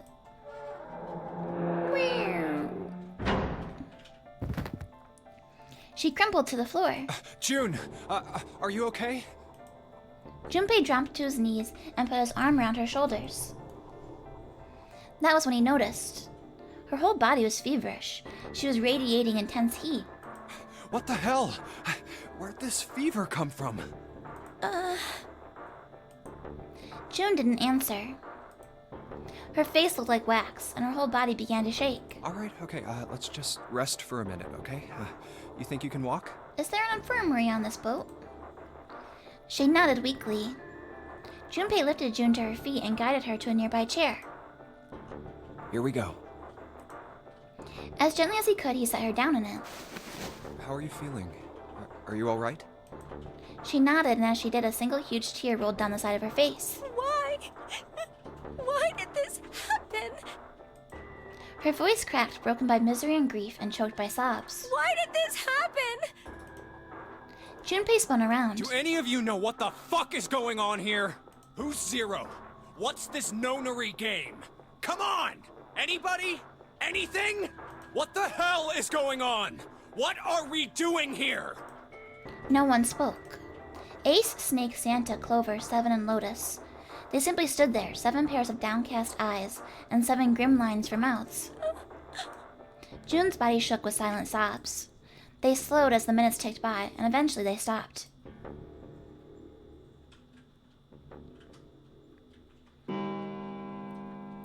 Then suddenly, in the cold, heavy silence that had enveloped them like a thick fog, a bell began to ring. The clock in the central hall. 7, 8, 9, 10 times. And then on the 10th ring it stopped. The sound of the bell faded away into silence. It's 10 o'clock then. We got 8 hours left. That means it's been an hour since Zero's little announcement. 7's deep voice echoed across the room. Fuck! I've had enough of this crap! Santa leapt to his feet, his fists clenched. How long are we gonna pussyfoot around like this? We've only got 8 hours until this time limit Zero is going on about is up. Let's get going already! Go! Go! Santa's outburst fell on deaf ears. No one seemed to agree with him. They stared back at him, their eyes blank and their faces tired. Finally, Lotus spoke. No, I refuse. I'm not gonna end up like him. Him? You mean the 9th man? Of course, who else? In his mind's eye, Junpei saw the corpse again. Blood and pieces of flesh. I think it's suspicious that the blood was dark red. Maybe his death was fate. The dark reddish-black pool of blood. The scattered pieces of flesh. Organs strewn across the floor like the blossoming of a grotesque flower. The explosion that had torn through his body had been powerful. That's no way for a person to die. The 9th man's neck had been twisted at an odd angle. Junpei suspected the detonation had thrown him against the wall. Half of his face was crushed, and the other half was covered in blood. Most of his abdomen had been emptied, either by the explosion or by gravity. He had landed on his back, and stark white ribs jutted up out of his chest, like the legs of some sort of macabre crab. Junpei felt something flip in his stomach. I think he just screwed up. Eyebrows went up and Santa continued. He probably set off some sort of trap, and that killed him. I'm not gonna screw up like that. I'm getting out of here alive.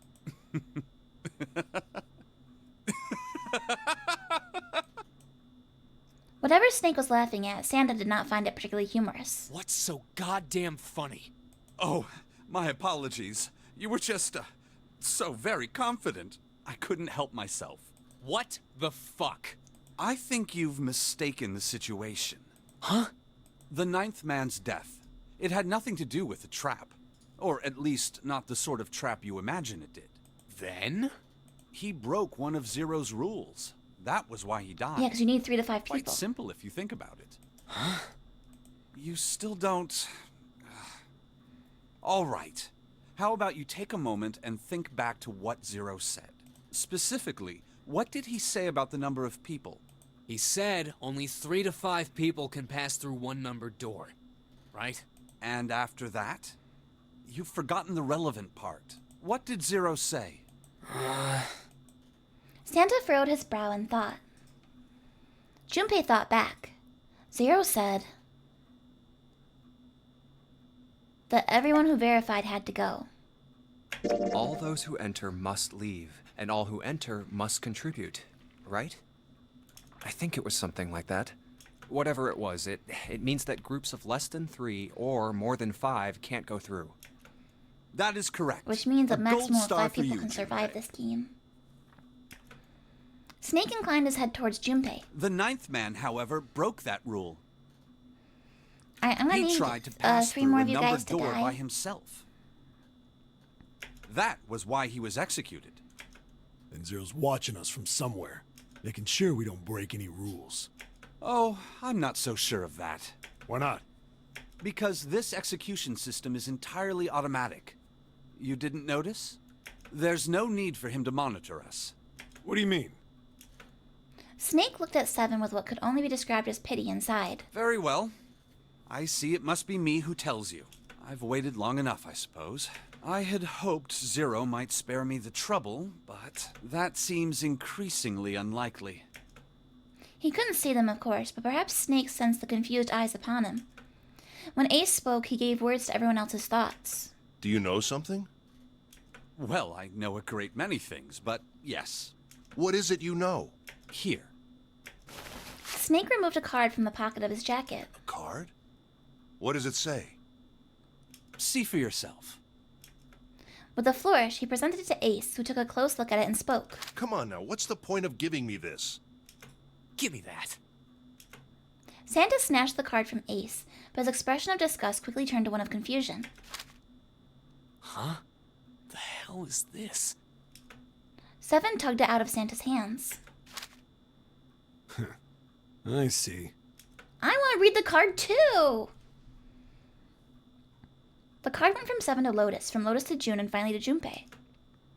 He looked at it and understood. This is Braille.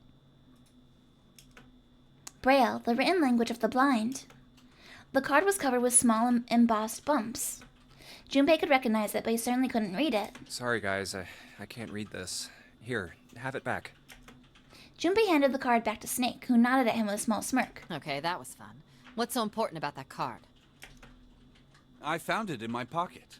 I can only assume it is a message from Zero. From Zero? A message? Isn't it just the rules, but in Braille for him?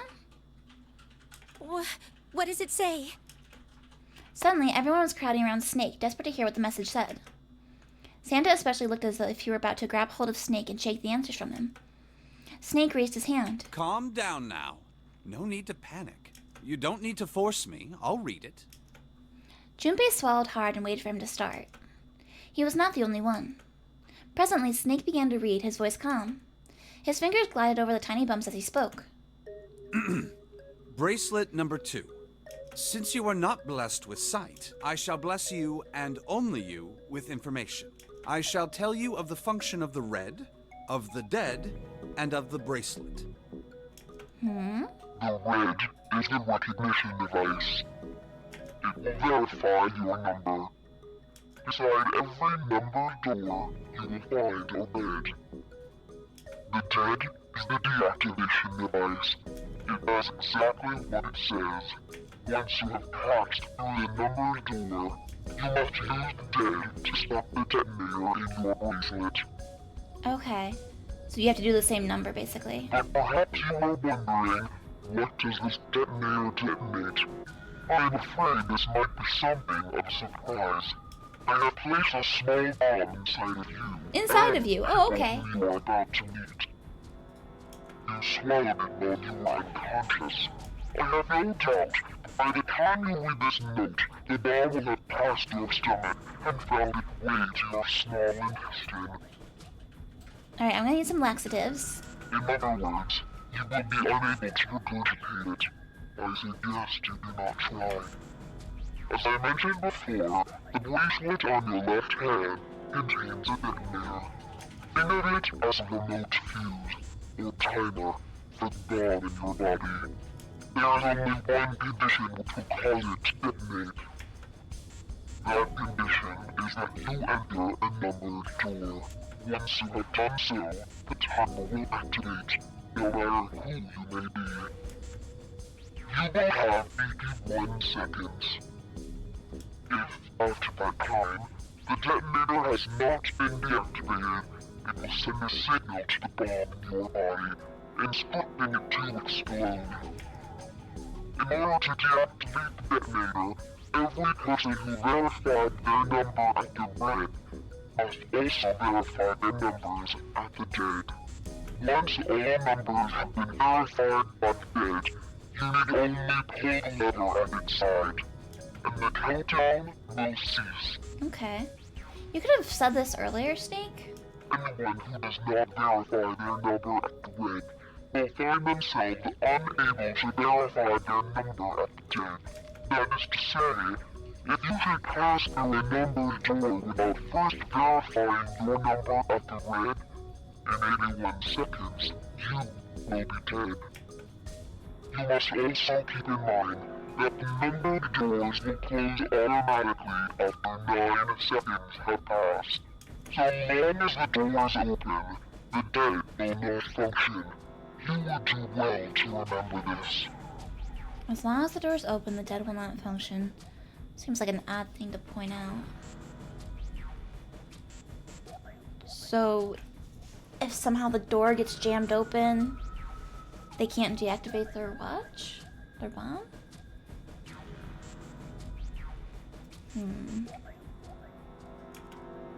Lastly, let us discuss how to remove the bracelets. There are only 2 ways to do so. 1. You escape from this ship. 2. Your heart rate reaches 0. In other words, once the bracelet is taken outside the confines of the ship, or detects that its wearer's heartbeat has fallen to 0, it will shut down automatically. There is no other way to remove your bracelet. Okay. If you attempt to force it off or disable the detonator, the bomb within you will immediately explode. Okay. This is all the information which I can impart to you. How you choose to use it is for you to decide. If used wisely, you can eliminate those who might be a danger to you. For a time, you would be able to control your fate. I wish you the best of luck. Yeah, so he intentionally let number 9 die then. Snake finished reading and carefully returned the card to his pocket. So it's saying only those who verify their numbers at the red can pass through the numbered doors. Teams can't add or subtract Jim people said, after okay, they're you scanned have a in. tourniquet then. That's what I was wondering, like, are there ways you can game the system? The Reds, Deads, and Bracelets enforce the rules. They're judge, jury, and executioner.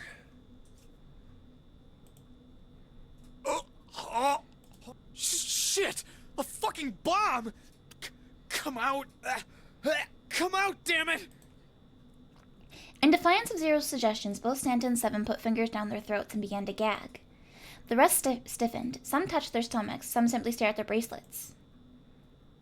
Junpei gingerly touched his stomach. There's a bomb inside me.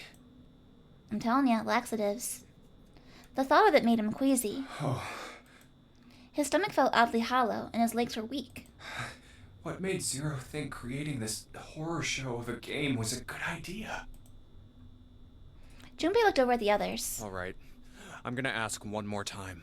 Do any of you know anything about Zero? They were all silent, each person waiting to hear what the others would say. Finally, Santa spoke. Actually, I saw him. I saw Zero when I got grabbed. Oh, so did I. I didn't see his face, though. Son of a bitch was wearing some kind of gas mask. What the hell? Come on, guys, give me something. You know, like surprise or something? Instead, it was Santa who looked surprised. There was a moment of silence, and then everyone spoke at once. I saw that too. I did as well. Me too. I didn't see inside the mask, though. That mask, it was really scary. Huh? Oh, so all of our abductions were the same. We were taken from home at midnight. The person claiming to be Zero had a mask on. So they took us from home at midnight, and then we woke up 9 hours later here? Assuming a day didn't pass in between. There was white smoke, and then each of us passed out. We woke up to find ourselves on D-Deck, in a room with a 3-level bunk bed. How about you, Seven? Did the same happen to you? Only Seven's story seemed to lack the detail of the others. Oh, me? Yeah, well, mine was just like the rest of yours. That was all he had said. It had occurred to Junpei at the time that it sounded somewhat strange, but he didn't press the issue. Okay, that's good enough for now. He hadn't done so because there was something that struck him as even stranger. So, I have a question. That was the mystery of the relationship between Snake and Clover. Snake and Clover, you were both kidnapped from the same room, and you woke up together. Junpei looked at them thoughtfully. So, what's the deal with the two of you anyway? It was Clover that answered. Clearly she felt she had nothing to hide. We're siblings. Siblings? Yes. Snake is my older brother, obviously. That means I'm his little sister. That really so hard to understand? Junpei was taken aback. The others seemed just as surprised. She is correct, of course. He laid his hand on Clover's shoulder. Are you, surprised? Well, yeah, but... Why? There are other people here with connections to one another. Those two, for instance. Yeah, Junpei and Akane. Oh, you mean between Jumpy and me? Ah, yes. You did say you were childhood friends, didn't you? Wait, you went to school together? Yeah. June glanced at Junpei, uncomfortable with the sudden attention. Well, yeah. Junpei felt somewhat nervous as well and tried to scratch his head as casually as possible. Hey, you think maybe we could figure out who Zero is this way? Yeah, you're right. You connect the dots between the victims, and that leads you to the perp. Textbook stuff. You forgot you had lunch today, so you had another lunch? Oh, welcome back, Alex. Junpei. June. Does any of this ring a bell? How come your mom let you have second lunch? Huh, ring a bell. Ring a bell? They looked at one another. And like it was staged, they both tilted their neck at the same time. Well, perhaps you went to school with the son of a multimillionaire. A millionaire? Son? Well, someone bought this boat and set up all of this. Whoever Zero is, they must be incredibly rich. Well, we can't be sure of that. To me, this seems as though it's the work of an organization, not an individual. Most likely, Zero is simply the representative of a larger group. What sort of organization? It could be a number of things. An army, perhaps, or a research group. Perhaps this is all some sort of psychological experiment. If it is, then it's a pretty fucked up experiment. I mean, come He on! likes dropping a F-bombs, guy's doesn't dead. he? The word dead hung in the air heavy and ominous. The room went quiet again. I don't know who the hell this Zero asshole is, but I know for sure he's gotta be pretty fucked up in the head to do all this. If this was all one guy, then he's got some serious issues. How could one guy kidnap all the people in one night? No, I don't think so. Even with the specter of death hanging over them, the discussions continued for some time. I thought we were finished with that topic. But then what should we do? We should talk it through. Oh my god, enough! All we're doing is talking! Enough talking, more walking. Santa threw up his hands. His voice was filled with irritation. Talking won't solve anything! It can't help us find our way out of here! You really sure you want to just sit around? We've only got 7.5 hours left. We already wasted an hour and a half of our 9 hours. Everyone there was already on the edge of panic. What Santa told them only made that feeling more intense. No one was willing to argue this time. You're right. Very well then. There's only one way for us to proceed. Sure not gonna be fun running around knowing we gotta jump when Zero says jump. Well, it's stupid to just sit around here doing nothing. Well, thanks to Snake's card, at least we have some idea of how this all works. Correct. And so long as we all follow the rules, we will most likely be all right. Also, we're assuming he's telling us the truth about what the Braille says. But He could be lying. But what? who's going to go in which door? June looked towards the numbered doors. Oh yeah. Because there's 8 of that's us right. left. We can't have any more than 5 people in one door. All 8 of us can't go in the same door. Then it would seem we will have to split up. Wait, Lotus looked terrified. I'm telling you now, there is no way in hell that I'm going into door 5. Come on now, don't be selfish. Call me whatever the hell you want. I'm not going in there. I need you to go in there. If I'm going to have to walk through all that blood, then I'd rather stay here. And we were doing so well. Ace shook his head sadly. Sorry, but I ain't going in there either. Someone else can go into door 5. Oh, Santa, not you too. Hey, man. I just bought these shoes. If you think I'm getting some creepy dude's blood all over them, you got another thing Guys, the coming. math has to math. That was the last straw. What the hell, man? Weren't you the one who kept saying we should get going? Yeah. So? Doesn't mean I wanted to go into door 5. Oh, God. There was an awkward silence. Finally, Seven spoke. Fine, I'll go into door 5. I can't go in there alone, though. Anyone else willing to come with me? Obviously, we need to do the math properly, guys. There was another long silence. This time, Snake was the one to break it. I'll go. So 2 and 7. What? Don't worry. You'll be fine. We may part now, but I'm certain we'll meet again later. How do you know that? Because I do. That's not an answer! I feel like she might have also voiced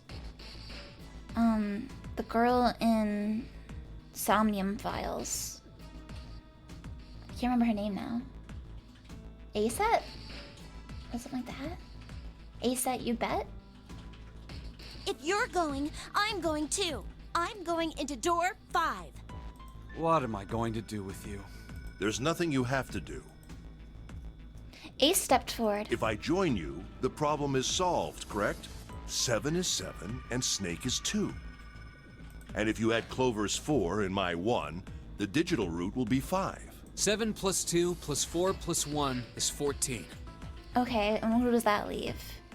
That leaves 8 plus 3, which is 11, plus 5, which is 16, plus 6, which is 17. Math. Okay. So they have their 5, we need 4. 7, 2, 4, 1. 7, 2, 4, 1. Which means 3 plus 5 plus 6. It was 7, 7, 2, 4, 1. So plus 8 equals 22, 4. Oh, so it does work. The math does math. The math does math. Oh, it is Iris! Oh no, it's not. Never mind. Boo. I'm a bad guesser. Darn it. Shucks. I know Wendy Lee from something else other than Danganronpa, I'm pretty sure. I'm gonna Google her. Wendy Lee. What else has she been in? I'm gonna check the list of games. Video games. Alright, she's in Dot Hack, which JD already said earlier. She's in Klonoa, WoW. Rune Factory, Danganronpa, of course. Phoenix Wright. Detective Pikachu. I guess I'm crazy. It must just be from Danganronpa then. The digital root of 14. 1 plus 4 is 5. Oh, it works perfectly.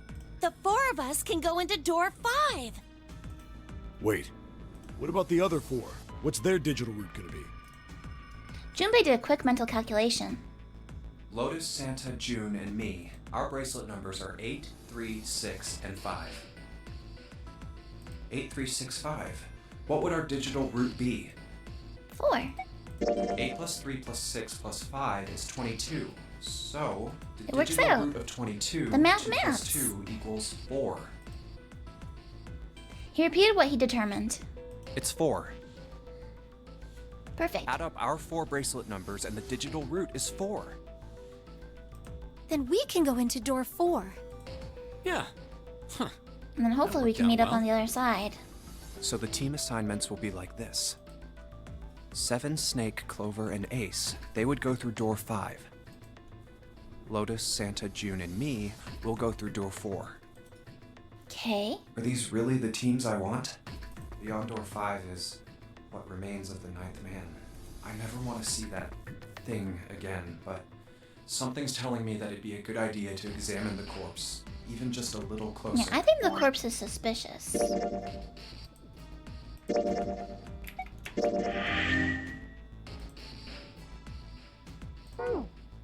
Of course, if I went through door 5, I wouldn't be going with Lotus and Santa. I could bring June with me through door 5, but that means she'd have to see the body in there. I don't want to put her through that. Junpei was torn. Should I stay silent and go through door 4? Or should I stop them and insist on door 5? As he turned his options over and over in his mind, Ace spoke up. All right then. It seems we've reached a conclusion. Shall we go? Well, so if I went to door 5, who would be going to door 4 instead? I'm going through door 5. Clover and Snake followed, with 7 a short distance behind. We're over there too, right, Snake? The door's not going anywhere. Slow down. Which door?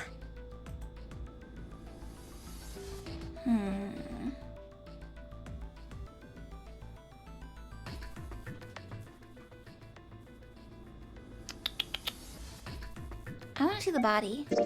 Hey, wait. Junpei's cry echoed across the room.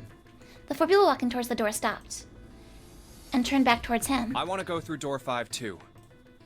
The words were scarcely out of his mouth when June spoke up. What? What are you saying, Jumpy? If you're going through that door, then I'm going with you. He turned around to look at her. No, you can't. I can't take you with me. Why? Well, you know what's in there, don't you? Are you sure you want to see that? Well... June opened her mouth as if to say something, but instead closed it again and looked at the floor. Junpei felt an ache in his chest at her clear distress, but the choice was not his to make. There was nothing else he could do.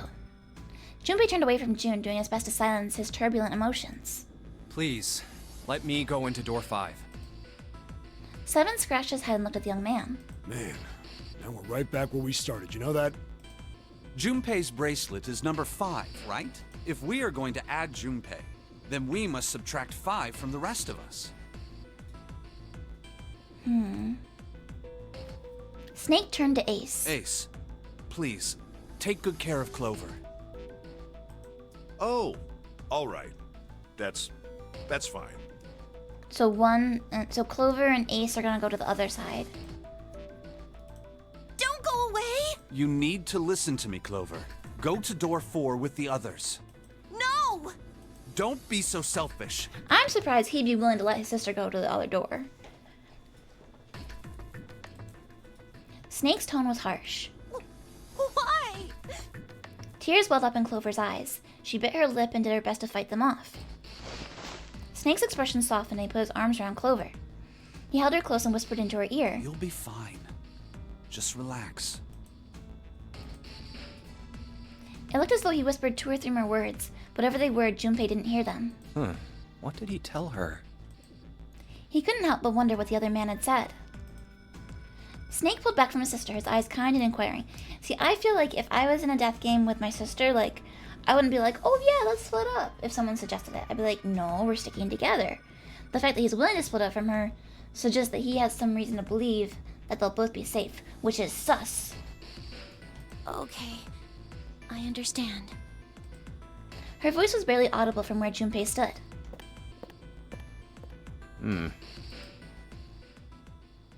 Sus, sus, sus. Before long, new teams were assembled. Let's make sure we've got this straight. Those going to door 5 are me, 7, and Snake. Hey, what about June? Oh, 7 she's staying plus 2 behind. plus Okay. 5 equals 14, and the digital root of 14, 1 plus 4, is 5. Okay. And those going to door 4 are Lotus, Santa, June, Ace, and Clover. 8 plus 3 plus 6 plus 1 plus 4 is 22, and the digital root of 22 is 2 plus 2, 4. We're okay All with right. this. No problems here.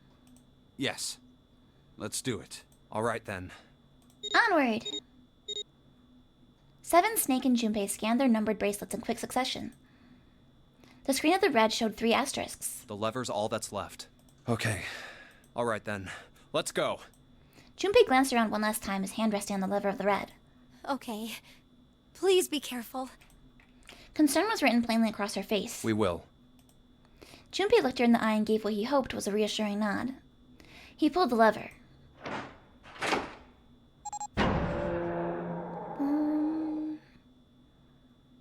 With a sharp clack of a lock releasing, the door swung open. And it's open. Ahead of them in the small hallway were the pitiful remains of the 9th man. Oh. That's messed up. That was the 9th man. Or was it? Bum, bum, bum. For a moment, Junpei froze. Try as he might, his eyes would not leave the corpse, and his feet would not leave the floor. 7 too seemed paralyzed. Snake, on the other hand, seemed unconcerned. He walked calmly down the bloody hallway, and only stopped when he realized his companions were not following. Oh. How can you... Well, do you intend to kill me? I assume you haven't forgotten the door only remains open for 9 seconds, have you? He hadn't even bothered to turn around. His head was at most slightly cocked towards one shoulder. Sorry. Let's go! Junpei and 7 looked at one another, nodded, and threw themselves through the door. As they did, a cold tone sounded from the left wrists of all 3 men. 7 and Junpei looked down at their bracelets. On both of them and on Snake's, a red skull had flickered to life. Damn it! The countdown started! That's pink. They had scarcely processed the information when...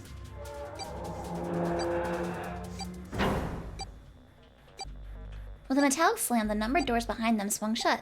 Shit! The door! There's no turning You back knew now. this was gonna happen. And if we don't manage to find the deactivation device... Hey, where is the dead? The fear and urgency in 7's face reflected what all 3 of them felt. How the hell should I know? Stay calm. Look around you. Okay, I get it. Junpei spun around, searching desperately for the dead. Ah! He found it easily enough.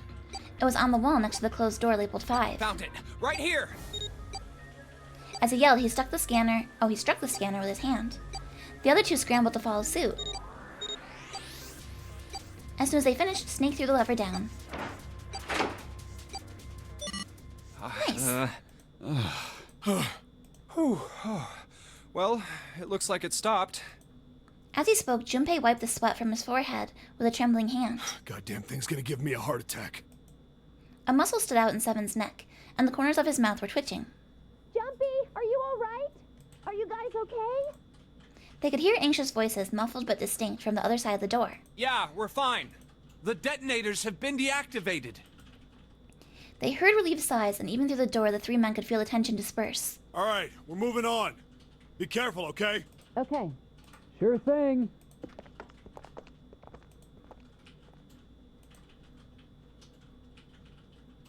And they're gone. They heard footsteps moving away, and before long they were alone again. Now. Junpei looked around. Doesn't look like we can go any further this way. The hallway ended roughly 20 or 30 feet from where they stood. Maybe this wall can be moved. Or not. It's not budging.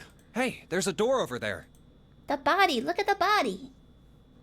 To the left, however, was a wooden door that looked positively inviting by comparison. Is that thunder? Or an airplane? I don't know. Weird noise. In the middle of it was a plaque that read First Class. A first-class cabin, huh? Well, it seems like it. Let's have a look then, shall we?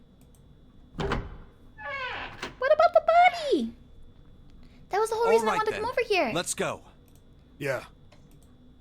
Without hesitation, Snake opened the door and stepped inside. Seven followed closely behind him. Junpei moved to follow them as well, but... Oh, he stopped just short of the threshold and looked back, not knowing why. I don't want to look, but... Lying in the small hallway was a man's body, or at least what was left of it. He tried hard to avoid looking at the grisly scene, but he just wouldn't leave his mind. Oh, it's so horrible. I can't even tell what's what. What had once been a man's internal organs now looked so much like vomit, as though something had chewed it up and spit out the better part of his torso. It was hideous, but worse still, it was cruel. It was hard to believe the thing on the floor had once been human. The black pool of thick blood, the lumps of glistening flesh spread across the floor, the awkward twisted tangle of shredded intestines, the head wrenched to some grotesque, unnatural position. He'd been wearing these. The man's glasses lay next to his head. The lenses were cracked, and the frame bent and distorted. And next to the glasses lay a bracelet, the number 9 still displayed on its face. The bracelet's off. Oh wait, Zero did say. Lastly, let us discuss how to remove the bracelets. Yeah, I want that bracelet. There are only 2 ways to do so. 1. You escape from this ship. 2. More hardly, reaches 0. In other words, once the bracelet is taken outside the confines of the ship, or the backside of the wearer's heartbeat has fallen to 0, it will shut down automatically. But is it The actually bracelet comes deactivated? off when you're dead. Oh, but what the hell's the point of getting it off when you end up like this? Oh, just imagining how it must have happened. This was a human. Oh,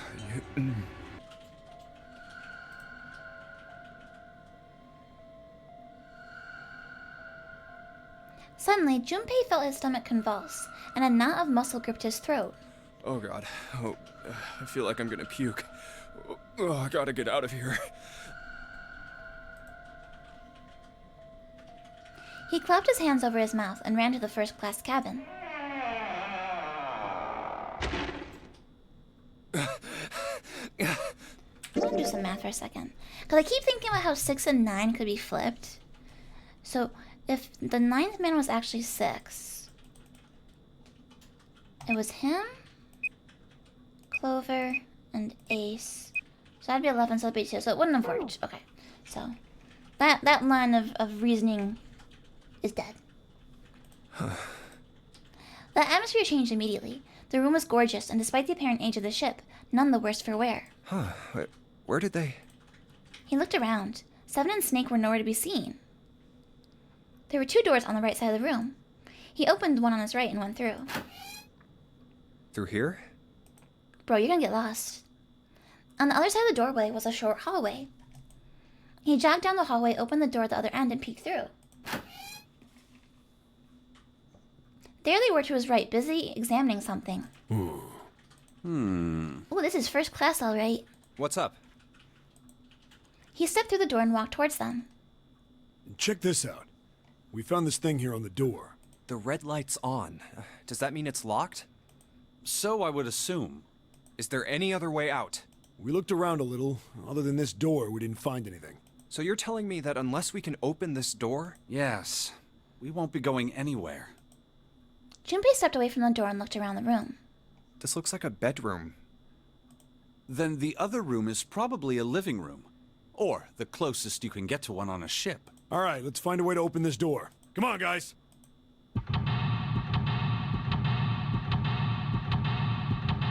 I'm seeing lots of doors. Seek a way out. Let's save. Actually, let me make another save file here.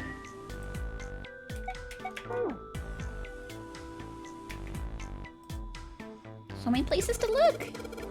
It's totally a table with a mirror. Ah yes, you know, this sort of thing is known as a vanity. Were you aware of that, Junpei? Of course, vanity also refers to self-love, conceit, and narcissism. As such, you could say that every day, when a woman looks into one of these, she is staring at her own conceit and narcissism. Doesn't that strike you as terribly sad? I want to open the drawers. An antique vanity. There's nothing in the drawer. Yep, totally empty. The lights are lit. Look at the bed from the angle you can see the vanity from and do that a few times.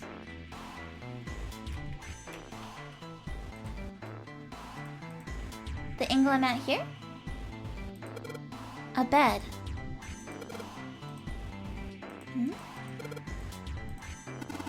Junpei, I cannot help but notice your interest in the bed. Perhaps you were hoping we will spend time on it together. I don't say stuff like that. Damn. That's not a mental image I wanted.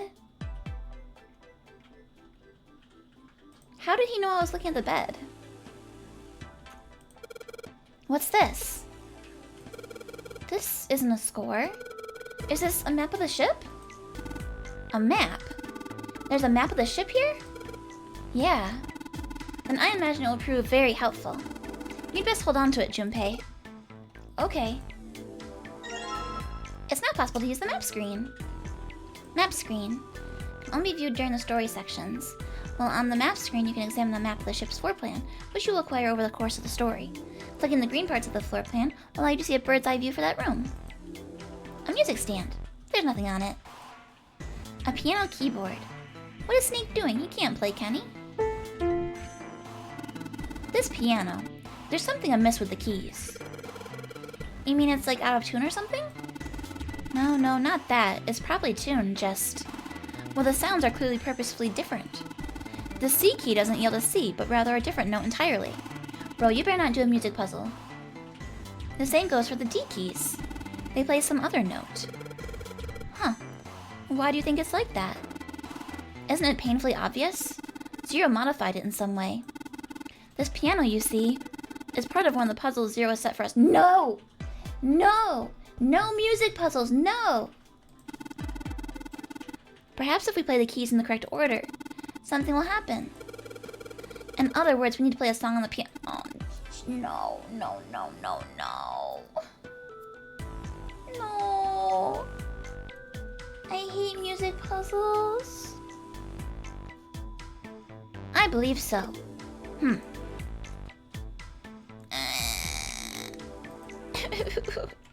The keys on here are all messed up. A window. There's an iron plate nailed to it.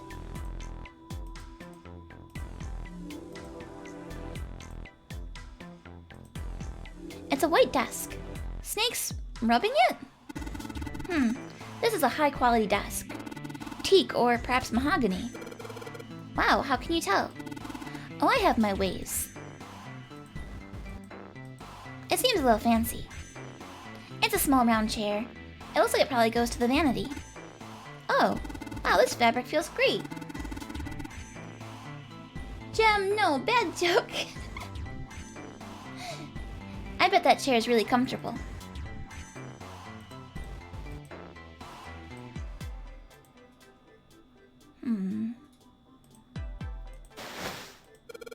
A bed with a canopy. I've seen things like this in movies and stuff, but never in real life. True, you don't see too many these days.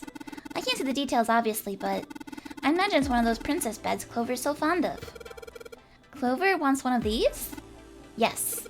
She wants a princess bed. Didn't I say that? You think it doesn't suit her? Yeah, I guess you could say that. Aunt Junpei, judge her by appearances, will you? And well, you should not. Now here's the music. The score plate A. It took Junpei by surprise. Snake, usually so calm and collected, suddenly began to move.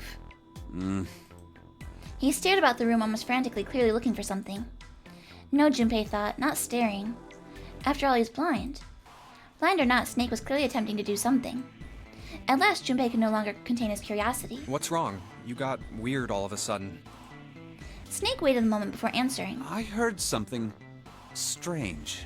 Something strange? Ah, well, never mind. It doesn't seem to be anything suspicious. I don't wish to toot my own horn, but my auditory senses are considerably more advanced than those of most humans. I notice even the slightest of noises. Right. So what was the Are you gonna tell me noise? you can hear a needle drop from a mile away? No, such a thing would be impossible. However, by listening to the sound of footsteps and breathing, as well as sound echoing off the environment, I can locate most objects. Oh yeah, that's right. When Clover fell on the big staircase a little while ago, you were at her side immediately. So that was... Yes, I could hear it happening. In fact, I can run quite fast. Certainly as fast as you. And should someone attempt to start a fight with me, I am quite confident that I could defeat them. Oh, really? Junpei was somewhat taken aback by this revelation. He stared at Snake, skeptical. You don't believe me, do you? Care to give it a try? Now's not the time for that. I must warn you, you'll no doubt regret it. Well, I suppose that's enough playing around. Let's resume our search, shall we? With a small self-satisfied smile, Snake turned and walked away from Junpei.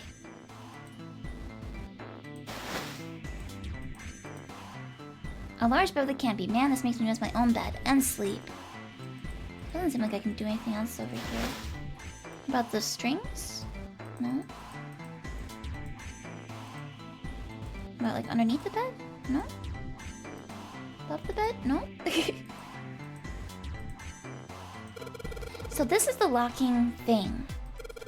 It's flashing red. That's usually not a good sign. Is that a microphone? It looks like a satellite dish. Let me see. Well, judging by the feel of it, I would guess that we're meant to produce some sort of sound. And this device will sense it and unlock.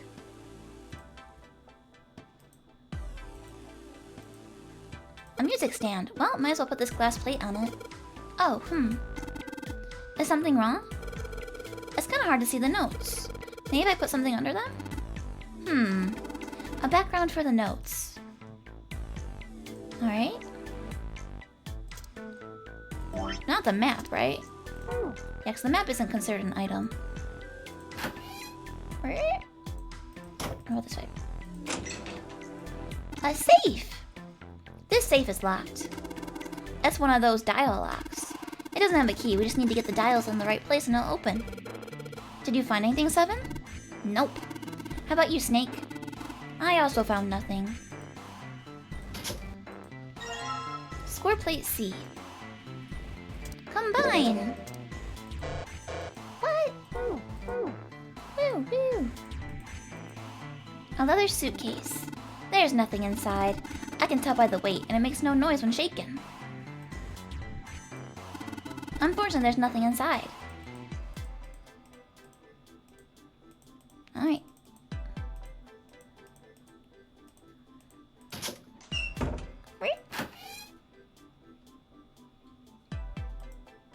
It's a light switch. Nothing happens when I press it.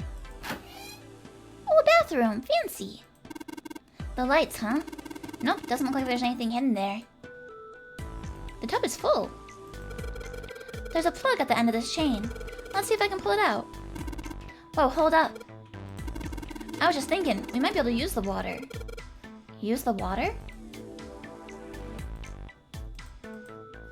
And there we are in the mirror. What a pair of... A college kid and a terrifying giant of a man in a beanie.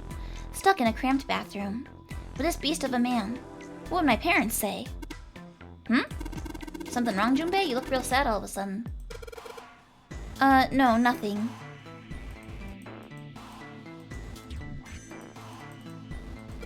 Well, the sink's clean. Any water? Nothing's coming out. We've got the faucet on all the way, but I can't hear anything. So we can't do anything else with the sink. This is some sort of antique desk. Makes sense though, I guess. This whole room's full of antiques. You can get a nice handful of cash for all the stuff in here. There are a couple of lights on the wall here. I think I'm hearing thunder. I better save the game, just be safe.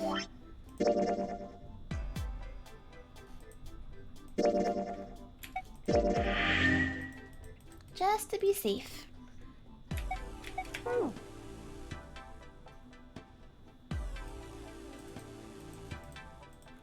old-fashioned desk. It adds a little bit of class to the room. Somebody spent a lot of time carving the legs of this chair. It'll snap like a twig if Seven sits on it, though. Mind your own business. A chair with intricately carved legs. There's a couple lights on the wall here. It's a heavy piece of paper that's been folded in half. It has score printed on the front of it. Score, that's gotta mean musical score. If that's true, then the score we just found was probably in here. At least at some point. Take it! No? There's a cover for a musical score sitting on the table. It's a chair. A chair, huh? That chair looks nice. Mind if I take a load off? I think you'd be doing the opposite. That chair does look pretty comfortable. Oh, fire! Oh no! There's an iron grate in front of the fireplace. There's something behind it. No, give me the thingy. Huh? There's something in the back. Let's see if I can reach it. Just a little. Gosh darn it, that's hot. You aren't real smart, are ya? Come on, of course it's gonna be hot. It's a fire. Even a monkey knows it shouldn't stick its hand in a fire. So we gotta, like, put the fire out with the water somehow. Fireplace, huh? Don't see one of those too often. Aren't a lot of people these days with real fireplaces and real fires. This couch looks just big enough for 3 people. Looks perfect for me. What? Perfect for an elegant gentleman like myself. The couch looks a lot more elegant. Hey, there's something you aren't saying. Never mind. The couch does look pretty elegant. It doesn't really go with 7, though. What is this, a window?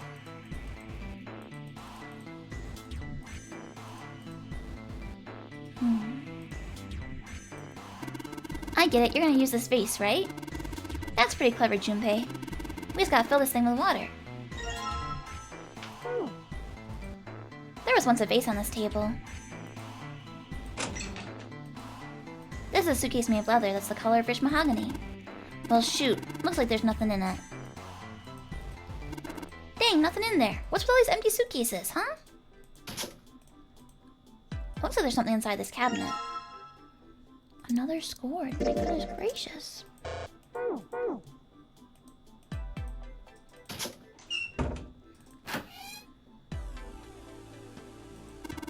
Hey, Junpei, you're a tourist, right? What? Why? Well, you're so well organized. Most people wouldn't bother to search something that didn't seem to mean much. Hey, Junpei, I wrote a little song for you. Take a listen. The Ballad of the Well-Organized Man. Well-organized, well-organized. You're orderly, but not an orderly. That ain't no bull. Urge to kill. Rising. Hey, TP, am I winning? A little? Maybe? I'm not dead yet. That's a win. There's some toilet paper on the wall here. Nothing looks suspicious. It's a toilet. Doesn't seem to be doing anything in the... Oh, doesn't seem to be anything in the toilet or the tank. There's gotta be something to do in here, no? Alright, I'm gonna pull off some of this toilet paper. Rolling, rolling, rolling, rolling, rolling, rolling, rolling. Hey, Junpei. I don't really think you need that much. Well, let's just wipe the slate clean then, shall we? That's the toilet. Go in here. Woo! The bathtub's full of gross, cloudy water. Alright, shouldn't be too hard to fill this vase up.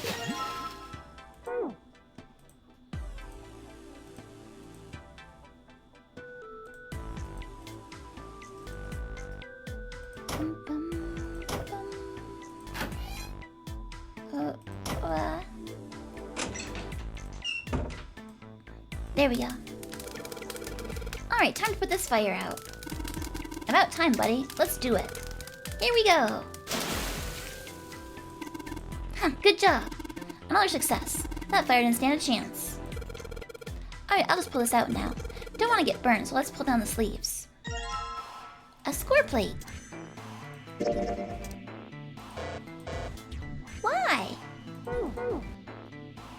as Junpei tucked the plate into his pocket. Oh. 7 cried out and stumbled, his balance lost. He threw out a hand and caught the wall in time to steady himself and avoid the floor, but his face was flushed and he looked startled. Hey, 7. What the hell was that? Are you alright? Yeah, I'm fine. I just felt a little dizzy, that's all. 7 rubbed a couple fingers across his brow, and then shook his head as if to clear it. What the hell is wrong with me? First memory loss, now I'm getting dizzy for no reason. Memory loss? Junpei couldn't hide the surprise in his voice. 7, for his part, seemed unconcerned. Oh, yeah, I guess I didn't tell you, huh? I told the rest of them before we ran into you on the stairs. I told them I couldn't remember a damn thing from before I woke up. Didn't realize I hadn't told you. Whoa, wait a minute. You're talking about amnesia, right? Yeah, I guess so. So he doesn't even know who he is? Well, why are you an amnesiac? What happened to you? If I knew that, I wouldn't really be one, would I? Oh, yeah, I guess that's true. Junpei paused for a moment and stared at 7. Are you telling the truth? Huh? Well, you look pretty calm for somebody who doesn't remember anything. If you've really got amnesia, shouldn't you be, like, upset or confused or something? Well, sure. I mean, I was pretty confused when I woke up down on D-Deck, but that was a while ago. I've had some time to get used to it. After a while, I figured it wasn't worth the trouble of worrying about it. After all, why worry about something I can't change? Well, people usually don't stay amnesiacs forever. I figure it'll work itself out eventually. But that's it? That's it. Alright, that's enough talking for now. Let's get back to work. 7 gave Junpei a look the younger man wasn't sure how to interpret and turned to walk away. How are you fine with something like that? Somehow, though, Junpei didn't find his reassurances very reassuring. Alright, so go back to the music room. Hey, Junpei, where are you going? Didn't we come out of that door? No point in going back there. All that's out there is a locked numbered door and a dead body, or what's left of it. Yeah.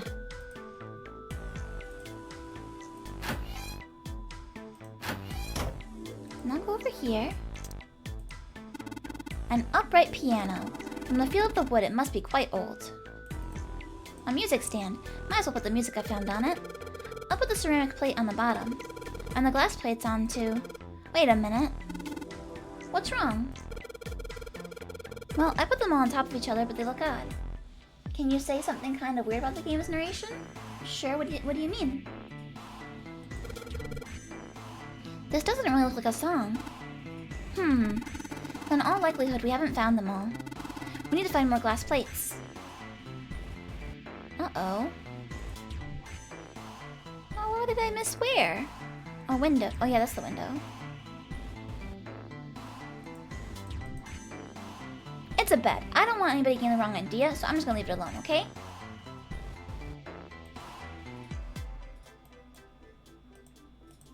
We missed something somewhere. Doesn't look like there's a keyhole to this door. Sure, but there's a strange device in lieu of one.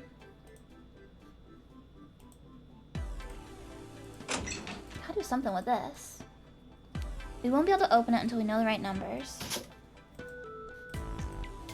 Where am I supposed to get numbers from? Macabre crab is forever engaged in your brain. That was a pretty good description. Is there anything in here? What about the shower? Testing, testing! Hey, it's great to see you all here. I just flew in from New York, and boy are my arms tired. Yes, thank you, I'll be here all week. Try the veal. That's not a mic, 7. It's just a shower head. What? What the hell? We missed something somewhere. What did we miss? What did we miss?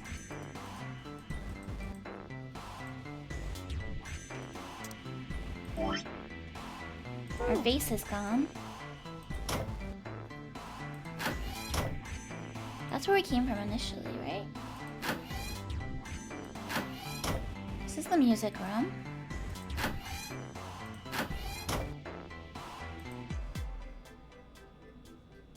Could there be something else in the ashes? No.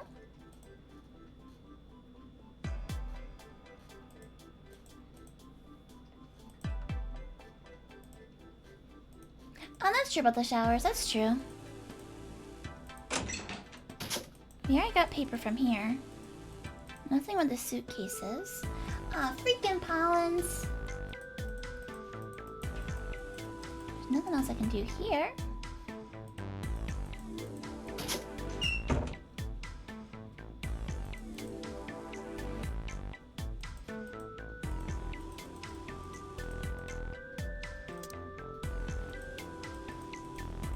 I can't, like, add the music to there, can I? Doesn't seem like it. We tried the lights, we tried the desk. We tried the chair, we tried the table.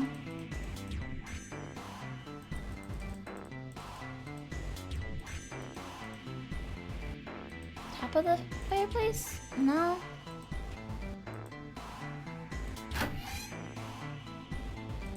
This is the toilet. I couldn't find anything to do in here. Junpei, look! There's a hand coming out of the toilet! Just a joke there, kid. Not funny, man. I'm too old for this. Incontinence is a problem many older men struggle with, but there's help. Yeah, I can't do anything with the toilet paper.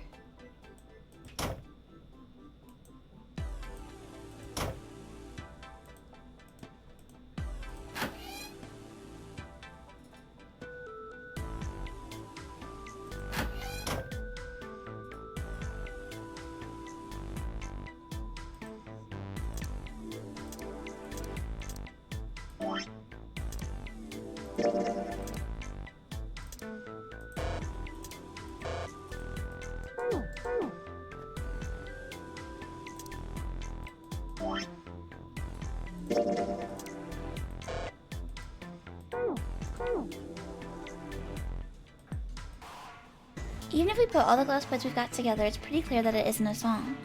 There must be more of them hidden somewhere. These keys are all messed up. Oh yeah, that's right, I got that score plate earlier. You sure don't see pianos like this much nowadays.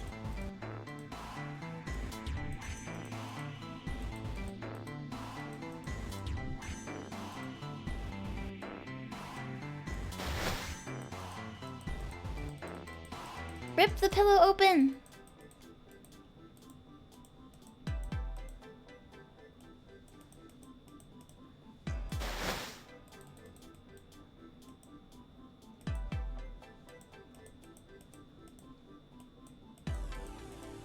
Are we sure there's nothing in that vanity?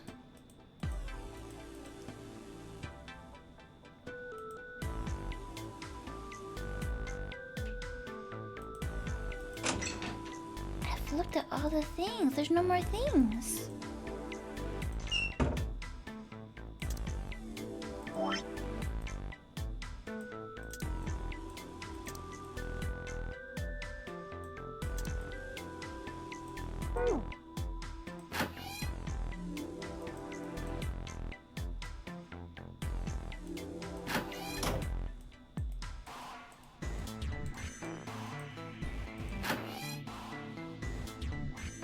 Toilet, bathroom.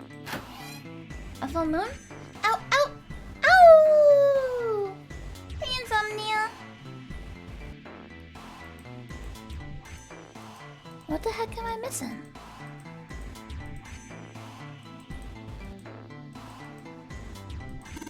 Man, this water's dirty. Can't see more than 4 inches or so. I can't see anything down there. Do you think? Think what? Pull it! Pull it! Alright, why don't we just drain this water? Yeah, good plan. Alright, where's that thing? A good tug ought to be enough to get it out. Huh? There we go. Okay, now the world makes sense. Hope I'm having a good day. Thanks, Insomnia, I am. I hope you're having a good one, too. Alright, here we go. We'll put the music down now. Alright, good. Sweet. Now I can play the music. Junpei, would you be so kind as to play the piano? I'm unable to, you see. Can you guys hear the thunder? That's big thunder. Holy moly.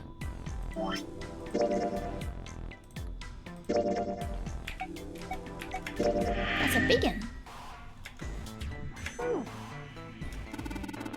I'm sure I needn't tell you, but the keys on this piano are not what you might expect them to be. C won't be C, D won't be D, and so forth.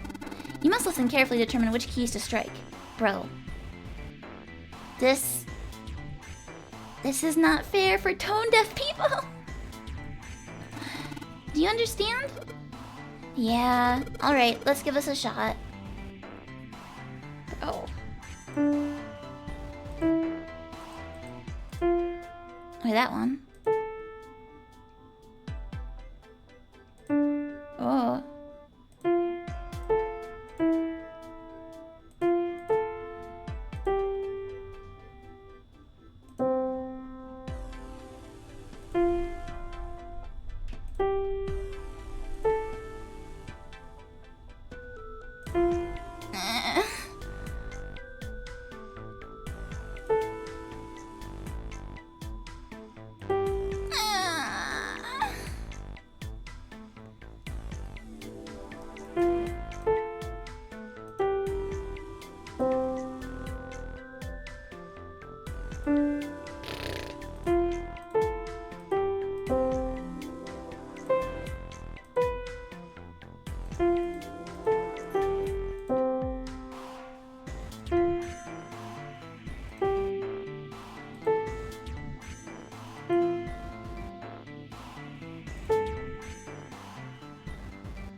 Bye.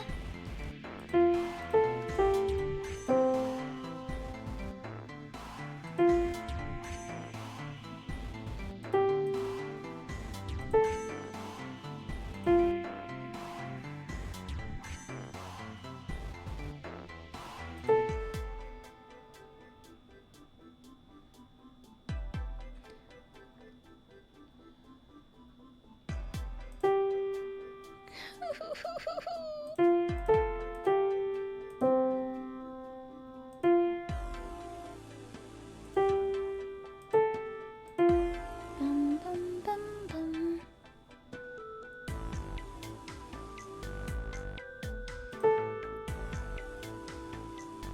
One, two, three, 4. Back to 1. So what's the one all the way at the bottom? This one again?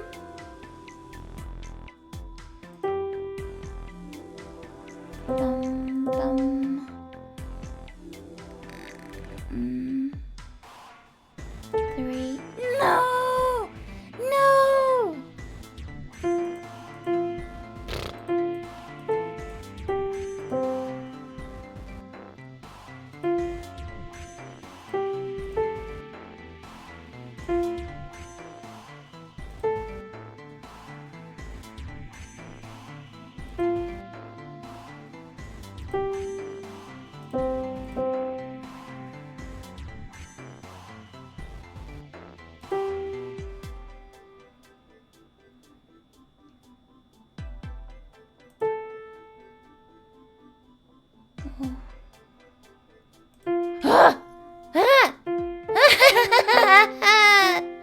I am a musician! It's the doorbell noise. Bum bum bum bum. Bum bum bum bum. And we're done. Music is not my forte. Wait, what was that noise? Junpei! We did it! Looks like it worked. I heard something unlock over by the exit. Let's go! Good plan. Stand! Bow! Be seated! Well, I guess he hasn't forgotten that. At least Snake thinks it's funny. Yes, I suppose that was the classroom bell, wasn't it? Oh, that's what it is, it's the classroom bell. In Japan? I don't imagine that's what Zero was thinking of, however. It's time for school? No! No, Zero almost certainly meant to suggest Westminster, not middle school. What's Westminster? The palace in London that plays host these days to the Houses of Parliament. You've heard of Big Ben, the famous clock tower, yes? Big Ben plays that very collection of notes on the hour. London. The capital of England, huh? At any rate, the door is now unlocked. Let's leave this place immediately. Freedom! I still didn't open that safe, though. Alright, let's go. Do I just need to come back later? You found it. I mean, that doesn't sound like I get to go back later, does it? He came out of the door and into a long, straight hallway. Another hallway? Hmm? He paused for a moment and turned around to look behind him. That should do it. Seven was bent over, apparently doing something to the door. What's he up to? Junpei had spoke more or less to himself, but apparently Seven had heard anyway. The larger man stood up and turned to Junpei. I was just putting one of those plates in there. Plates? It ought to keep the door from locking again. Oh. Now we can come back here anytime we want, right? Maybe? Ah, why would you want to come back here? Because of the safe. Snake was a reasonable one. Seven thought about it for a moment before he answered. I might like to play a little piano. Piano?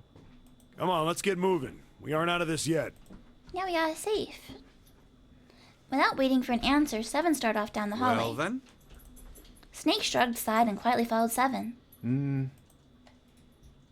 That's a lie, Junpei thought to himself. Can't say I could ever imagine Seven playing the piano. He couldn't use the piano in there anyway. The keyboard's a mess. But why would he want to leave the door unlocked then? I mean, there's the safe, but why would you keep it a I secret? have no clue. Hey, wait for me! Junpei frowned, took one last look at the door, and then walked away towards his companions. After some time in the hallway, they emerged into a larger, more open area. Whoa, a metal grate? A large metal grate, like the door of a jail, divided it in half. Why is this thing... They shook it for a while, but as they had expected, it did not move. Figures. Are those elevators over there? Yeah. No way to know if they're working or not from here. Oh, there's a door just to the left of this grate. Unfortunately, however, it was locked and refused to open. Sounds like it's locked. Yep. Junpei took a moment to examine the left side of the room. Stairs leading down. They're blocked by the grate, though. But this here seems accessible. So we can open it? Nah, I think it's locked too. Look. Venus, right? In the center of the door was a small keyhole. Next to the keyhole, a small symbol had been carved into the metal. What's this mark? The female symbol. He wasn't quite sure what to make of it. Snake naturally was somewhat more sure. Ah, the Venus symbol, I imagine. Do you recall the similar symbols near the large central stairway? They reference many of the solar bodies. Yeah. Oh, that's right. The Sun, Saturn, and Earth.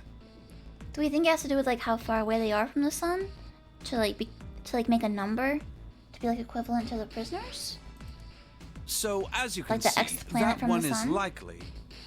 Not the woman symbol, but a Venus symbol. So I assume. Hold on. Where's Seven? While they'd been discussing the symbols, Junpei now realized Seven had slipped away. His absence now felt, Snake and Junpei turned to look for their missing companion. There he is. Down that hallway. Seven had left them to head down the hallway extending to the right of the stairs. This way, Snake. Follow me. Junpei grabbed Snake to lead him in the right direction, and they both headed off after Seven. Oh, fancy doors. Before long, the three of them stood in front of a door. I wonder if this door will... It was a French How door. about that? It opens. Junpei tested the door and realized that unlike so many others they'd encountered, it was unlocked. Almost as though he was afraid it would suddenly lock itself, Junpei threw the door open.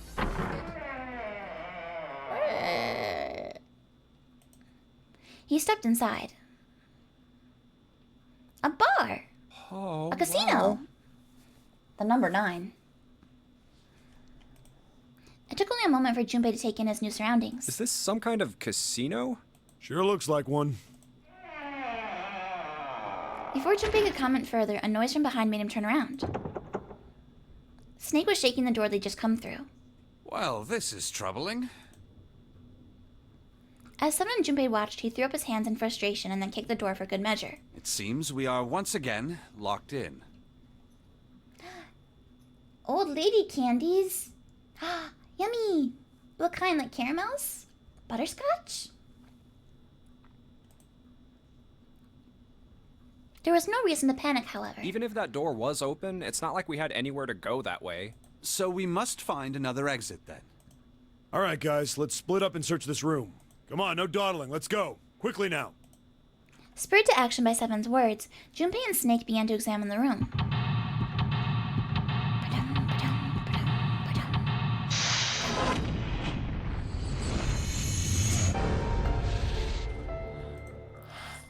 Ah, ferocious roar. I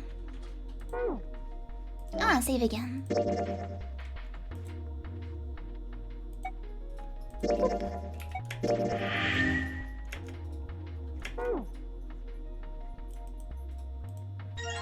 A 5 of spades. There's nothing on the table anymore. Standard run-of-the-mill chairs.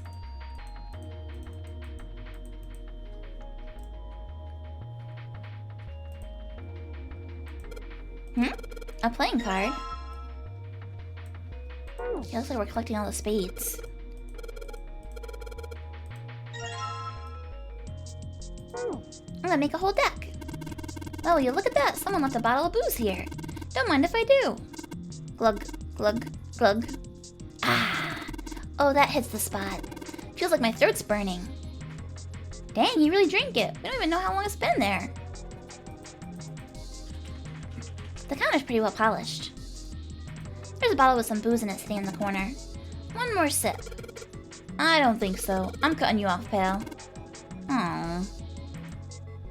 The chandeliers hang chandelier-like from the ceiling. That's a lot of expensive glasses.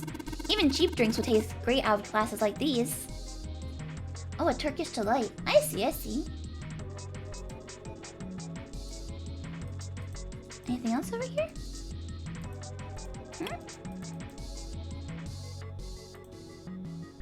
There's like the wine rack thing, but I can't get to it.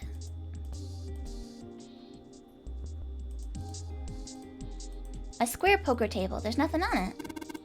It's a chair. Yep, totally a chair. It feels like a chair, nothing more, nothing less. This is just a chair. There's nothing else to say about it. Check out that stained glass. How beautiful. What? Huh? Stained glass is colored pieces of glass, placed together in a frame. As I've said many times before, I need only touch it to know. I can at least discern the basic structure. The stained glass is recessed into the wall. All I can see there is lighting fixtures, though. Probably means the stained glass doesn't look outside.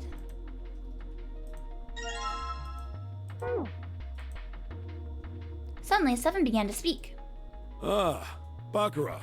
You ever played Junpei? Junpei shook his head. He'd barely even heard of the game. No, never. Alright then, how about I explain the rules to you a bit? See, Baccarat is kind of an unusual game.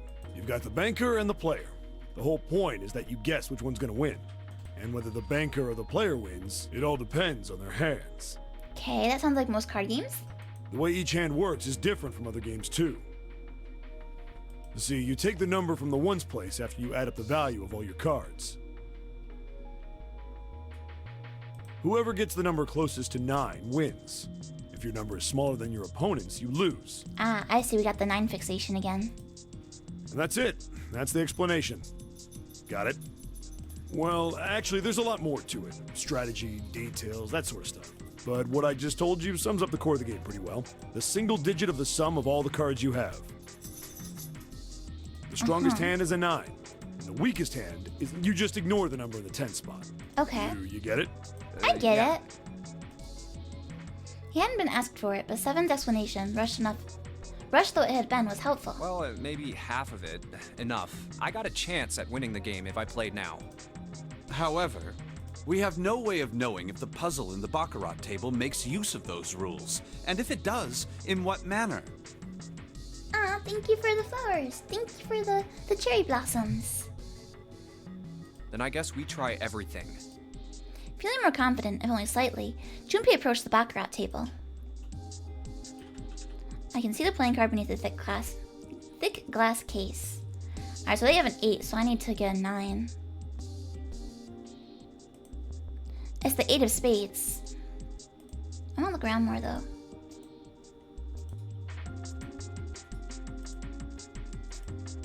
There's a weird looking thing floating in there. Oh.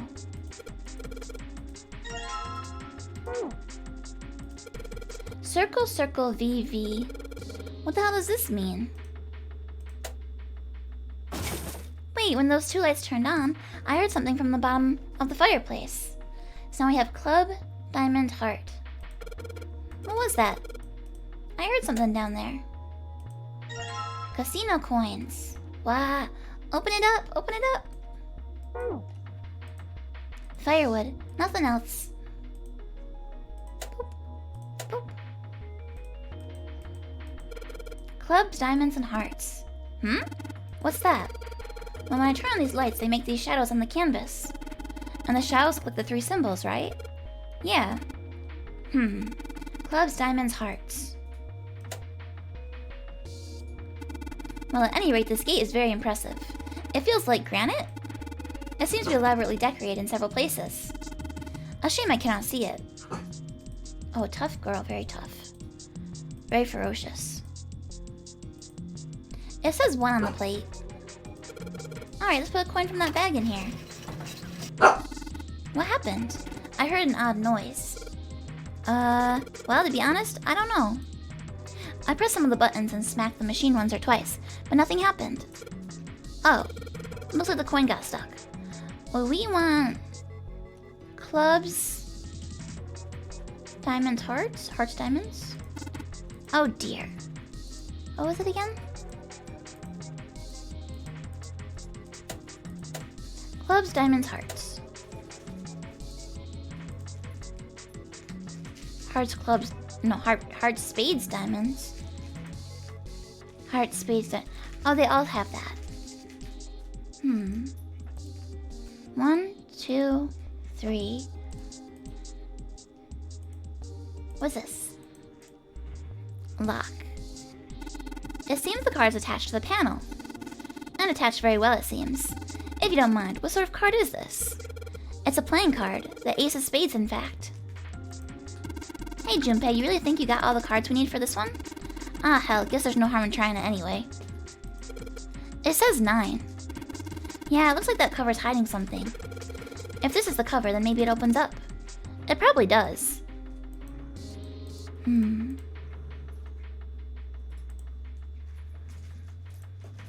There's a thick stone gate here. Darn it. This isn't exactly working out the way I expected. It's locked, isn't it? Is there a keyhole? If there is, I can't find it. Well, there must be some way to unlock it. Let's look around a little more, shall we? The lights shine with a bright yellow glow.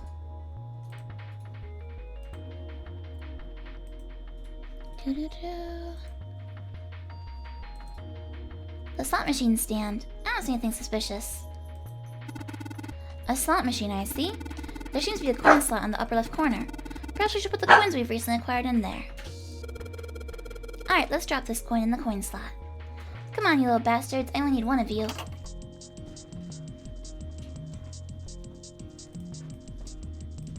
And we want clubs, diamond hearts.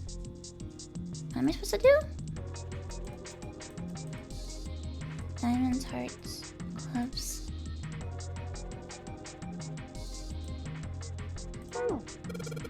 That's a tough one. And what is so tough, if I might ask? Hitting these reels just right.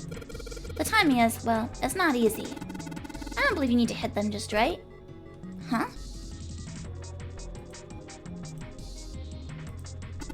Junpei, perhaps you should be more careful in the future. You've got the coin stuck in the machine on the left. Please don't make the same mistake again. That would be bad. I know that. I'll be fine. Jerk. I'll put this coin in this slot and that'll show him. Huh? Oh, that's weird. You intend to lock us in here. It's not my fault. The coin just got stuck all on its own. Oh boy. This is the stand for the slot machine. The coins are stuck. Don't think the machine's gonna work anymore. Alright, this is the only one we can play with. Darn it, time to try again.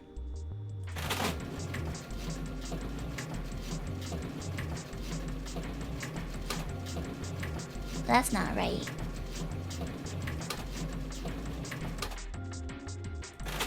I hope I have infinite money. Go, sure thing, TP. Thank you. There we go, there's the club, then we want diamond. 7. That was almost what I needed. Almost.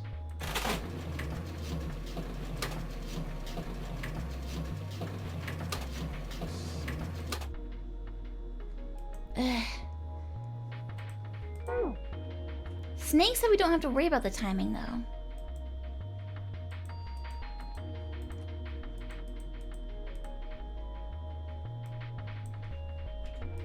There must be something more to it that I'm missing. Oh, a bunch of glub-glubs? Sure thing. 1, 2, 3, 4, 5. Do I really just brute force this and just keep trying?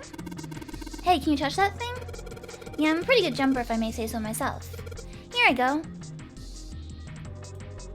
The chandeliers hang chandelier-like from the ceiling.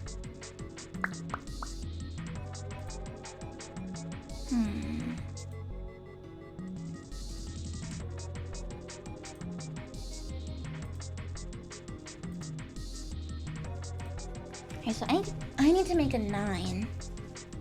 The only thing that matters is what's in the first place. Right? You add them up. Hey 7, are we really supposed to play Baccarat? It's a Baccarat table. What the hell else would we do? I'll stop worrying about it. It's real simple. What's the opponent's hand? Well, there's an 8 in that glass case. Alright, then that's your opponent's number. If that's the case, what 3 cards do we need to get that number? Oh, okay, so we can get 8? I thought we'd get 9. 3 cards? There are a couple of indentations with white lines around them, right? Those mean we gotta put down 3 cards. So, place 3 cards here and defeat the opponent's 8. That's what we gotta do, I guess. Yeah, I think so. Something tells me those aren't the only rules. Alright though, let's give it a shot. Before I start, I better make sure I've got the rules straight. There are 3 empty indentations. I just gotta pick a card and play it. I figure if I put them in the right spot, something ought to happen. Alright, let's give this a try. So we need a 9 or an 8, I think. We need to have 4 cards. So we did 3, 4, 5. That'd be 7 plus 5. So 12, which would be 3. Right? Because you... Well... No, wait. Yeah, I think that's how it works. Alright, so 11... 17 would be 18, which would put an 8 here. Right? We're trying to get an 8? We want to match it? Alright, if I just put down these 3 cards... Yes, open for me. Great! You did, Junpei! You think it's telling us to take the 8 card? Come on, let's grab it. Alright, let's take this card. Now I got the 8 card.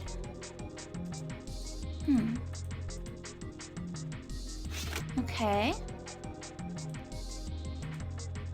So I'm guessing I bring it over here? Here's the card slot. Looks like we need to put a playing card in here. Alright, well let's give it a shot. Open. And in you go. Hey, alright, it opened up. It seems like we have another device to contend with, yes? There are 3 slots in this one. Looks like we need to add up to 9. What do we have so far? We have 7. So we're missing a card.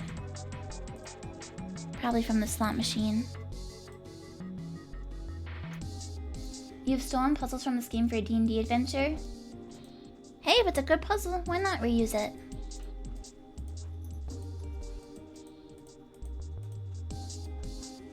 Alright, well, we'll try this again.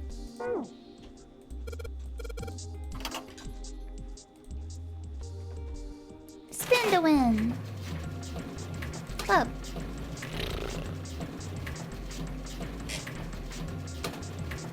I don't know how you do this other than just random chance.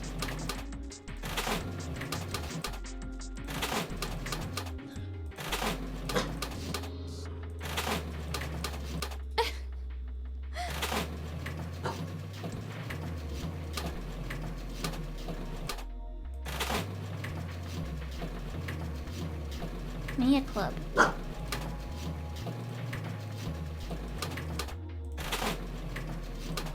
I don't know how you time it. Junpei, are you trying to time your button presses to the reels? Are you quite sure you need to focus so much on the movement of the reels? Look at the buttons on the machine. You see the symbols? You've seen these symbols somewhere before, haven't you? Oh. Press them in that order. Ew.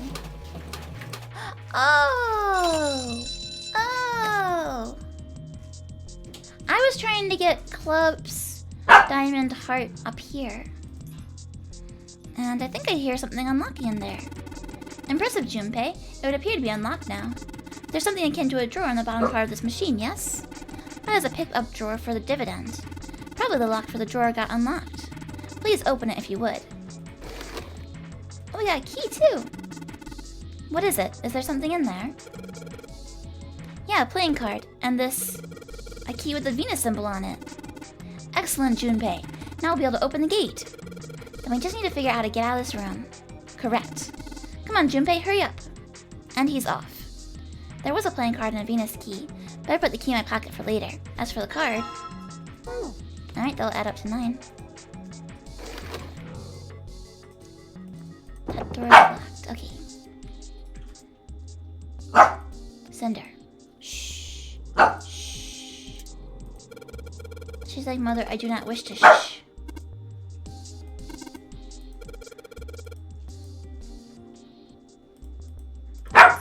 Preacher. Preacher.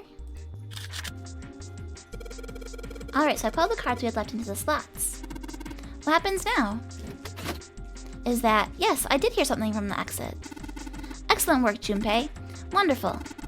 It seems the exit is unlocked. Let's go. Alright, let's go.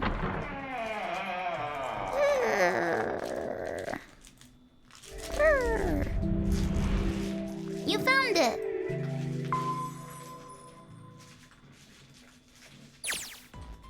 Junpei and his companions ran out of the casino and into a large open room. A room, in fact, that they'd been in once before. There was little to surprise them there. They already knew what their next step had to be. This way.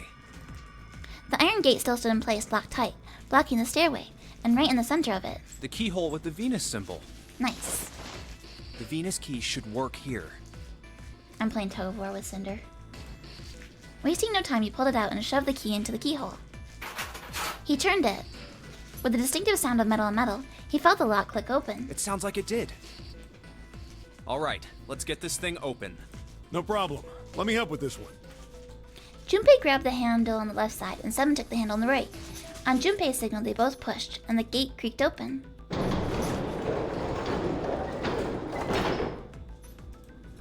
It sounds as though you have opened it. We should be able Sweet. to reach C deck now, I imagine. Snake, are you gonna be all right? I mean, the stairs. Please, do not do yourself the embarrassment of underestimating me. I would be unlikely Cinder, to trip even if I were running backwards. Good to hear. Let's move. At Seven's words, they leapt onto the stairs and jogged quickly down them. But the safe... In no time at all, they found themselves on the C deck. Everything looks okay here. We should check the next deck down, just in case. When he reached the water, he called back up to Snake and Seven. Just what I thought. D-deck is completely underwater. Just like the bottom of the central staircase. Do you want to sit in Mommy's lap? Come here. Do you want to sit in Mommy's lap? Come here. Come here. Cinder, come. Come. Come here. Come get cuddles. Okay. We're gonna be good, quiet girl now. Oh, we're gonna quietly cuddle. Oh, that'll be nice. I'm just glad the water level hasn't changed much. Back to the C deck then. Now, how about we check out what's here? They began searching around and taking stock of what was on C deck. There are 2 elevators over there, which means it's probably the same upstairs. There's a card reader between them. And another weird mark. Hey, check it out. It's the symbol for Lotus. The symbol for Lotus? What? See? It's got the woman symbol, and then it's got the devil horns, right? Yeah, I see it. No two ways about it. Why do we not like Lotus? That was a pretty good one, kid. What is this on the bottom here?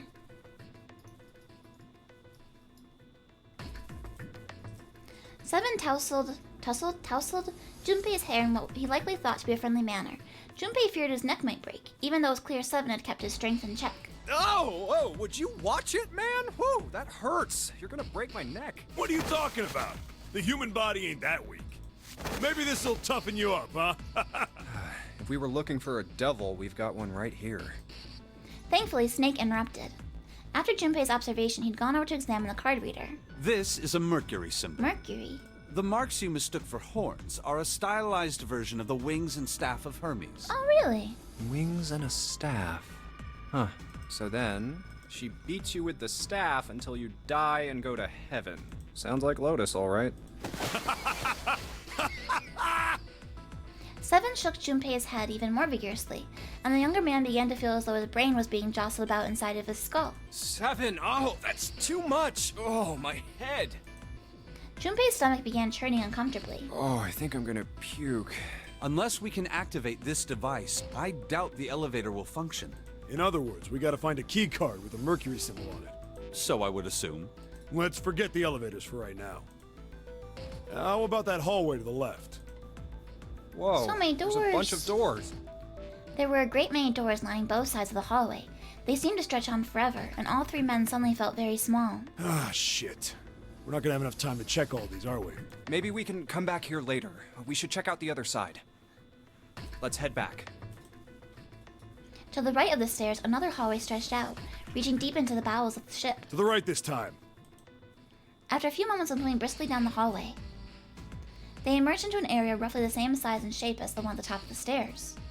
On the left side of the room were 4 French doors. There are doors here too. Well, I guess it's just 4 this time. Let's open them up, starting with the closest one there. Okay, I'm on it. Junpei nodded and grabbed the one closest to him. He gave it a small tug and felt it move. Huh, it isn't locked. I'm going to open it. Thrilled to have found another unlocked door, he threw it open. This is me in a video game when I find an unlocked door. Junpei didn't know what to make of what he saw. What? 7 and 8.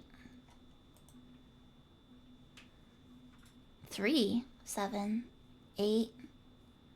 We got 3 options this time. He simply stood unable to speak. Seven's eyes opened wide and his mouth gaped. After a few long moments, Seven at last managed to speak. Hey, what is this place? It's so huge and empty. A massive room stretched out in front of them, more of a cavern than a room. Its vastness was oppressive, and it bore down on Seven and Junpei. It was not empty, however. The entire room was filled with lines upon lines of beds. They were simple things, little more than pipe and thin mattresses. Oh, there are beds everywhere. Is this a hospital? The harsh scent in the air is reminiscent of antiseptic solution. I think so. There are shelves in the center of the room with medicine and surgical tools. Hey, look there. The 4 doors at the end. One doesn't have a number. That's intriguing. 3 of them were emblazoned with large single-digit numbers, made with thick red paint. The left door says 3. The second door is blank, but the third has a 7. And the rightmost door is 8. There's no doubt. They're numbered doors. Hey, why is that door between 3 and 7 blank? Does that mean anything? That's what I want to know. No point worrying about it right now. Let's see if these will open first. Yeah, good idea. The 3 of them threaded their way through the beds, toward the back of the room. Upon reaching them, they proceeded to investigate each door in turn, but to no avail.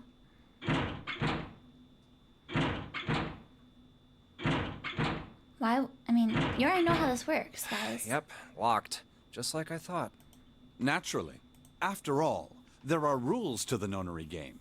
And to allow these doors to open easily would violate those rules. Unless we can authenticate ourselves with the red, the numbered doors will...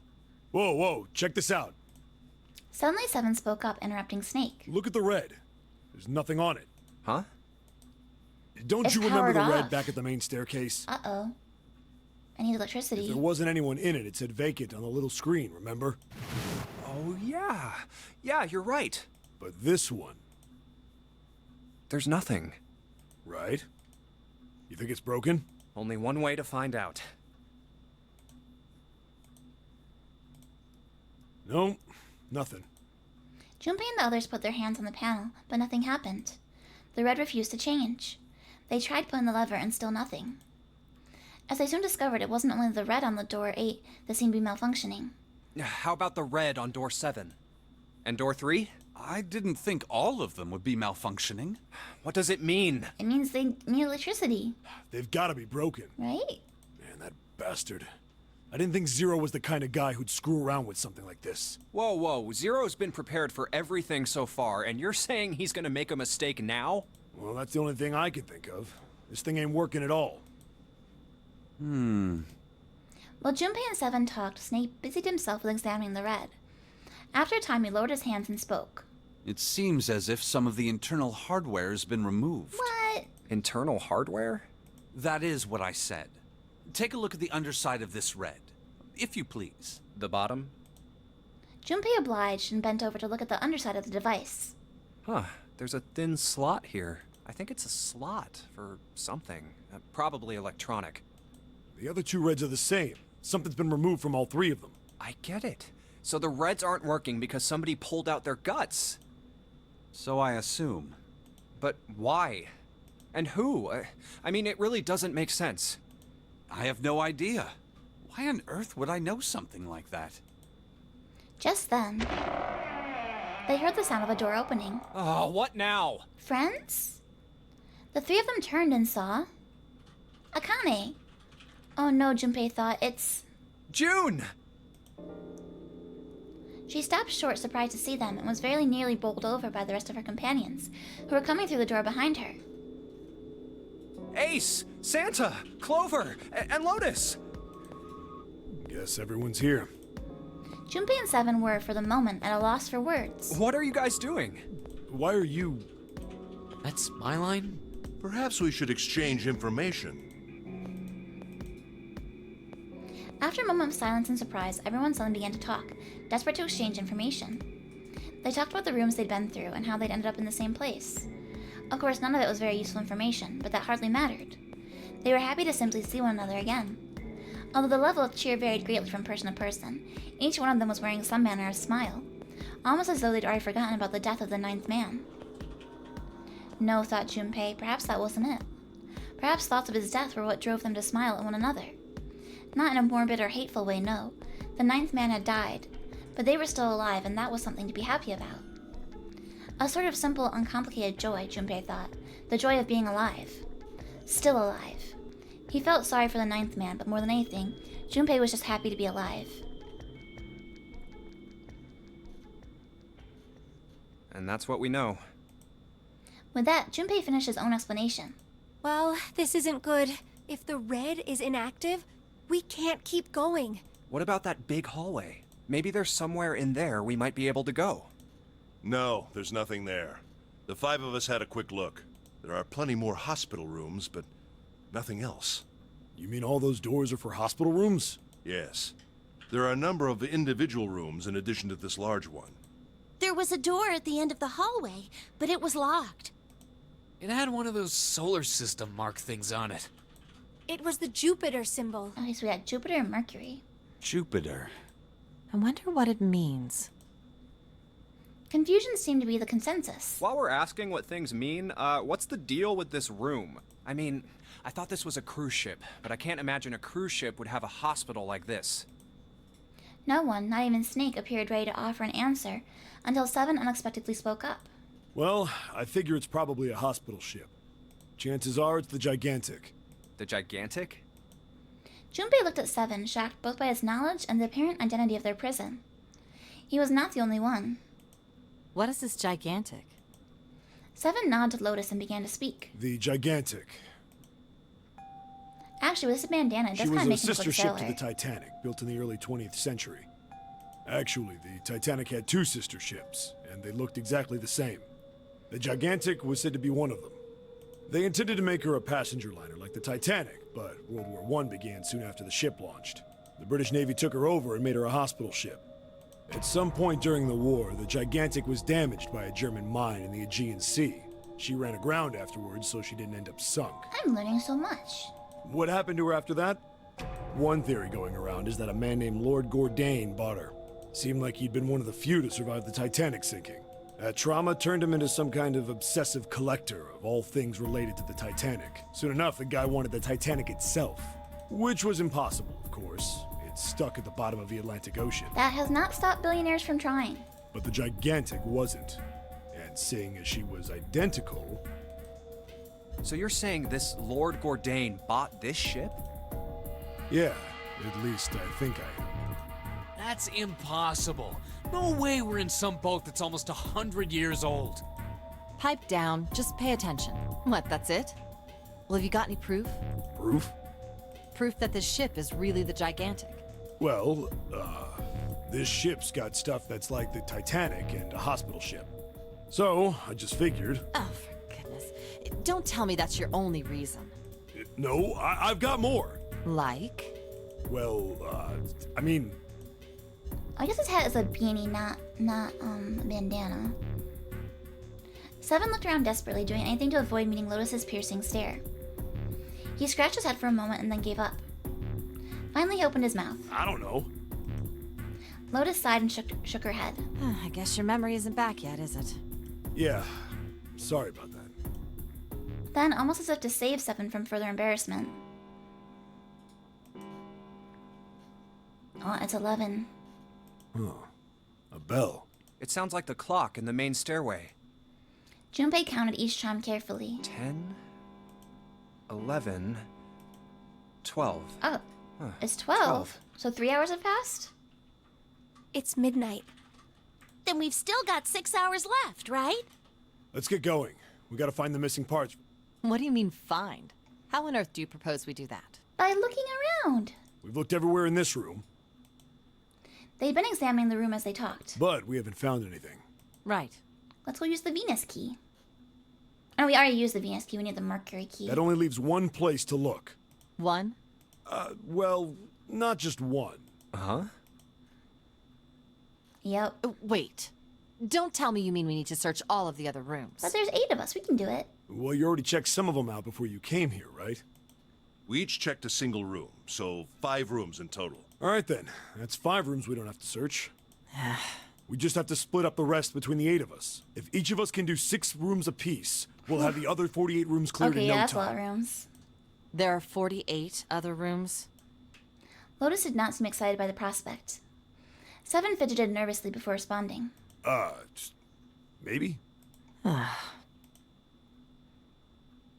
After some discussion, the 8 of them decided which rooms to begin with, and in what order they would go. Junpei was chosen to search the rooms on the starboard side, moving from fore to aft. Alright, so everyone knows which area they're searching? Yeah. Yes!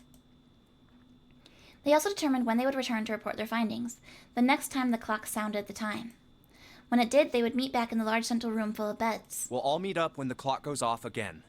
How about in that room with all the beds? Yeah. Sounds straightforward enough.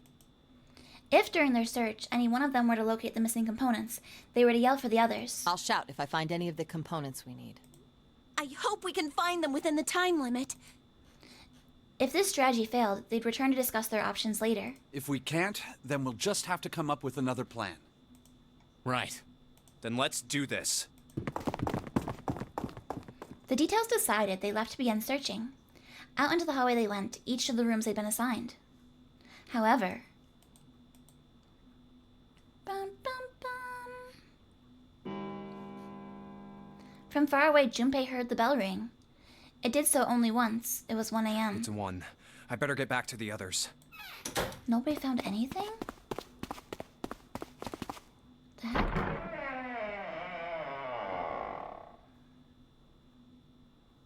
He jogged through the entrance of the large hospital room to find 6 of the others already there. Huh?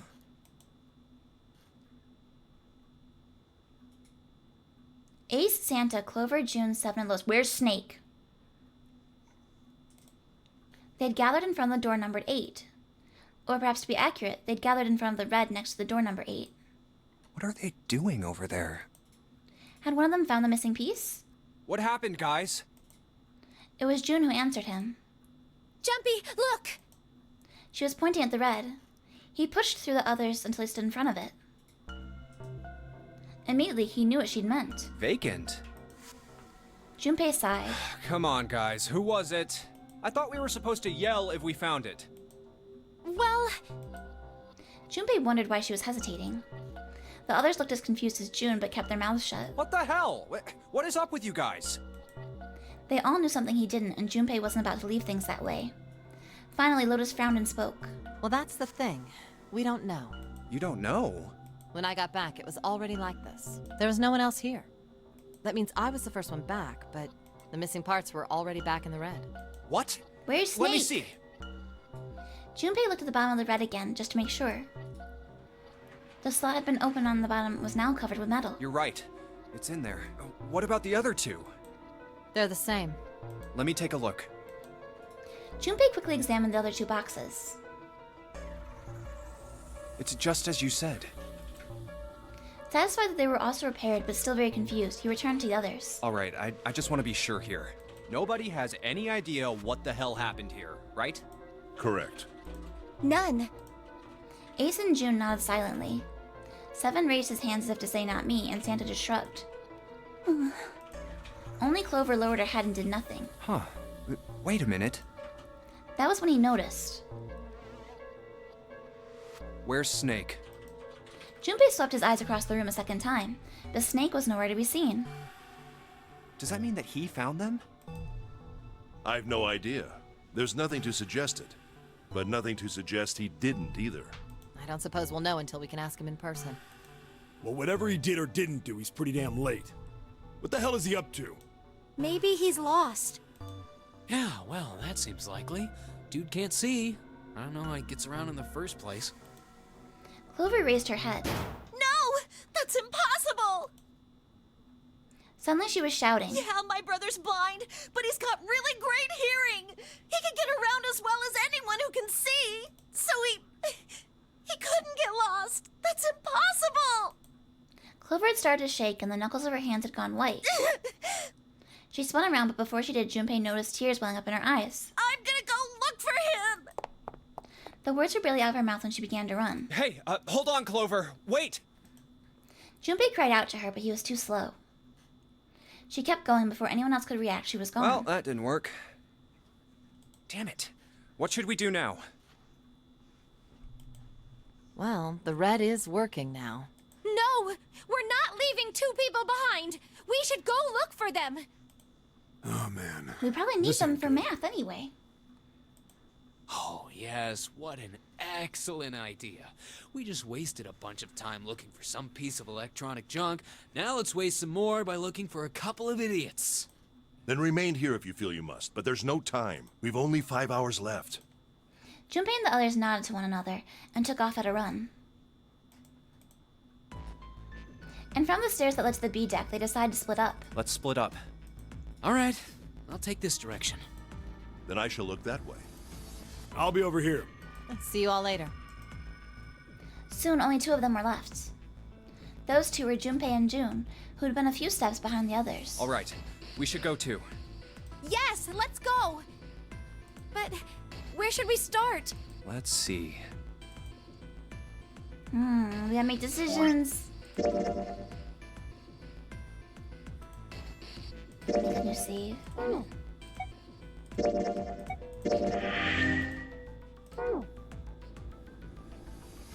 Where do we think he would go and why? The casino, the first class cabin, the hallway with all the rooms back to the large hospital room. I think the first class cabin, where we were before. Because there was still that safe. Oh, what about the first class cabin on B deck? Okay, let's go, Jumpy. Because that safe was suspicious. Outside the first class cabin, they found Clover. Was standing in front of the wall. She was staring at a meaningless point on the wall, her eyes blank. What should Junpei do? Are you alright? He did his best to sound friendly, but Clover didn't respond. Look, I know you're really worried, but... He could think of no words to say that didn't sound hollow and fake. Junpei hesitated. Clover was so consumed by worry and fear that Junpei feared it would crush her. Her actions didn't surprise him. She'd suddenly lost her brother, who she seemed to have been very close to. Alone. Her voice was thin and barely audible. Alone. Hmm? Alone. I said leave me alone! Suddenly she was screaming. You're so annoying! Just go away and leave me alone! Just looking at you guys is pissing me off! Go away, okay? Just go somewhere else! Stop bothering me! Junpei was taken aback. Such anger and hate. June's eyes had gone wide with surprise as well. Why are you still here? Didn't you hear me? Huh? Fine, forget it. If you aren't gonna leave, then I'll just... All right, let's go, June. Yeah. They turned and left Clover. As they did, Junpei glanced back over his shoulder to see Clover wiping tears from her face. Clover had driven home the misery of their situation, but Junpei told himself that getting depressed would get him nowhere but depressed. We really need to find Snake, for Clover's sake. He did his best to push away the misery and depression, and forced a smile. So, where do you think we should go next? Back to the casino? The hallway with all the rooms? How about the casino? Let's go take a look. Before they knew it, they were there. So was Lotus. She was leaning against the wall examining her nails. Hey, what do you think you're doing? She glanced up at him unimpressed. Isn't it obvious? I'm looking for Snake. I'm just not seeing it. Really? Maybe you need to look harder. I don't think that's the problem. Oh, by the way, I've got a proposal for you two. Care to hear it? Is like everyone trying to distract me or something? What is going on? What is it? Well, I don't like to beat around the bush, so I'll get right to it. Why don't we team up? Team up? Yeah. What? You need me to explain it to you? I'm saying, why don't we go through a numbered door? Even if we wanted to, that's impossible. Why? Jumpy's bracelet number is 5, mine is 6, and yours is 8. Our digital route would be 1.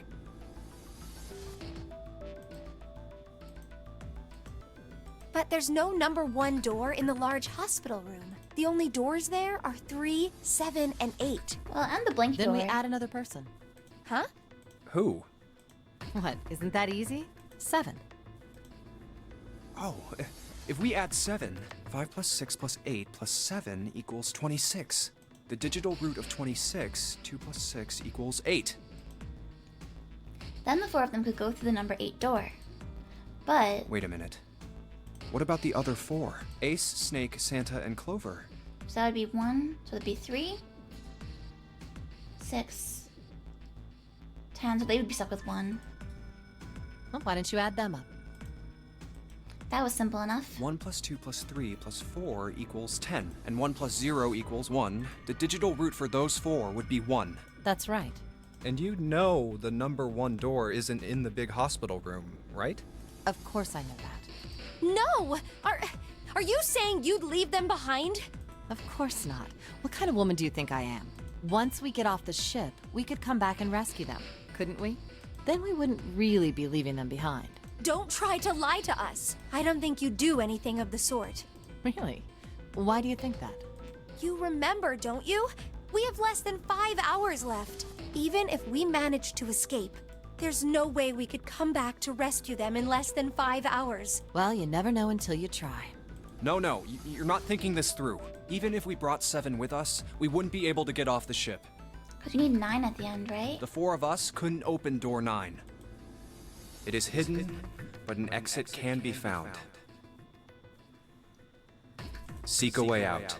Seek a door that carries a 9. Yeah, that's right. The digital root for the 4 of us would be 8, so we'd have to add Ace to make 9. That's right. Unless we bring Ace too, we'll be stuck. Lotus scratched the back of her ear. Oh. Well, that's unfortunate. Unfortunate. That's all you have to say? She didn't sound particularly bothered by what Junpei said. Nor did she seem particularly surprised. Well, let's try and find another way, okay? A way to get out of here with all 8 of us. That's impossible. Are you being serious? And you do know that only 5 people, at most, can go through one of the numbered doors, right? The number 9 isn't going to be an exception to that rule. Regardless, at least 3 people will get left behind. Aw. Well, it might be 2 depending on whether or not we can find Snake. Yeah, I guess that makes sense. The moment he said it, Junpei felt a chill run down his spine. No. Wait just a second. You're skipping over a really big detail.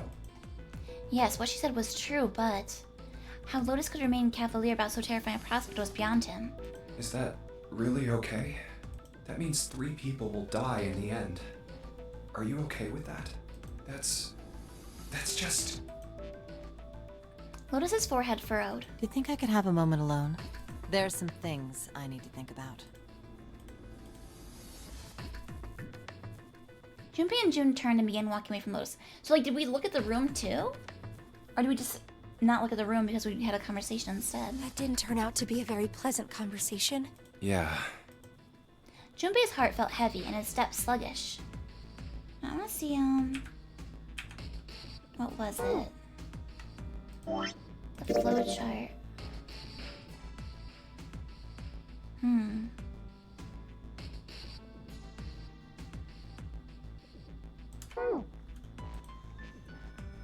But he told himself pessimism would get them nowhere. Well, regardless, So he forced himself to smile and turned to June. let's just focus on finding Snake for now, okay? Yes, you're right. We can think about those other things later. Yeah. Junpei nodded. All right. Where should we go next? The first class cabin again? Let's go take a look at the first class cabin. It's really close. They turned around and took off down the hallway to their left. No one's here. Maybe we'll have more luck somewhere else. But where? How about the casino? Let's go Let's take go a back look. and forth forever. Let's try somewhere else. The hallway with all the rooms. Let's go back downstairs and check out that hallway with all the doors. Together they ran down the stairs. Oh, it's Ace. Ahead of them, farther down the hallway, they spotted Ace. Hey, Snake!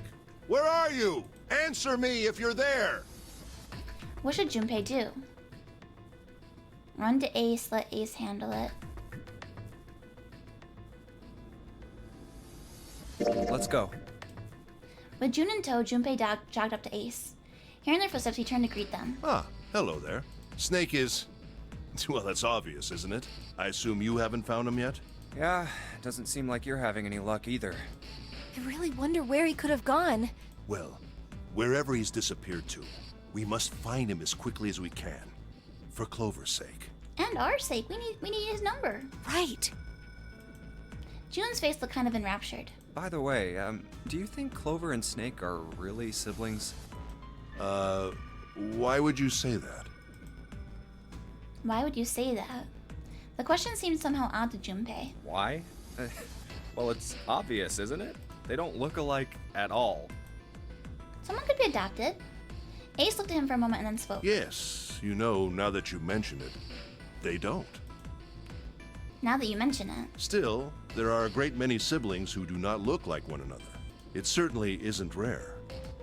Junpei wasn't sure why, or even if he was seeing what he thought he was, but he could have sworn that Ace's face tightened as he spoke. At any rate, we really must find Snake as soon as possible. The clock is ticking. We really can't afford to waste any time. Very well. Let's get back to the search, shall we? You can leave this area to me. All right. Let's go, Jumpy. At June's urging, they left. They found themselves back at the stairs, but Junpei's mind was in turmoil. Something about that was... I'll think on it later. Like Ace said, finding Snake is our top priority. Junpei did his best to clear his mind. All right, where should we go next?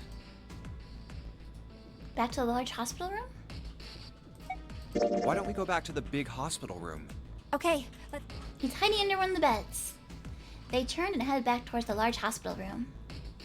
Hey, wait, that's... Santa. On their way to the large hospital room, Junpei and June noticed Santa standing next to the number 3 door. Santa? Junpei paused. What should Junpei do? Junpei and June walked up to Santa. What are you doing? What? You can't tell? I'm checking out the red. why? Is there something bothering you? What? It's not bothering you? Huh? The guts of this red. Why wouldn't you wonder who the hell put it back in here? Yeah, that's true. Well, I'm curious too, but... Who do you think did it? Santa's eyes narrowed as he looked at June. She shook her head. I don't know. Well, what about you, Junpei? Who do you think fixed this thing for us? Snake, Lotus, Zero, someone other than the 8 of them. I don't know. I don't know. It was a mystery. Alright, friends. I think I'll stop here for today. I gotta get ready for my yoga class later. Let's find a friend we can raid. We'll see who's online. Let's see. It looks like Mercury's on. We'll go raid our buddy Mercury. And we will say, Curry Day Raid! Because I'm going to yoga and curry. Alright everyone, thanks for hanging out with me. I hope you all had a good time. And I'll be back tomorrow evening with more 999.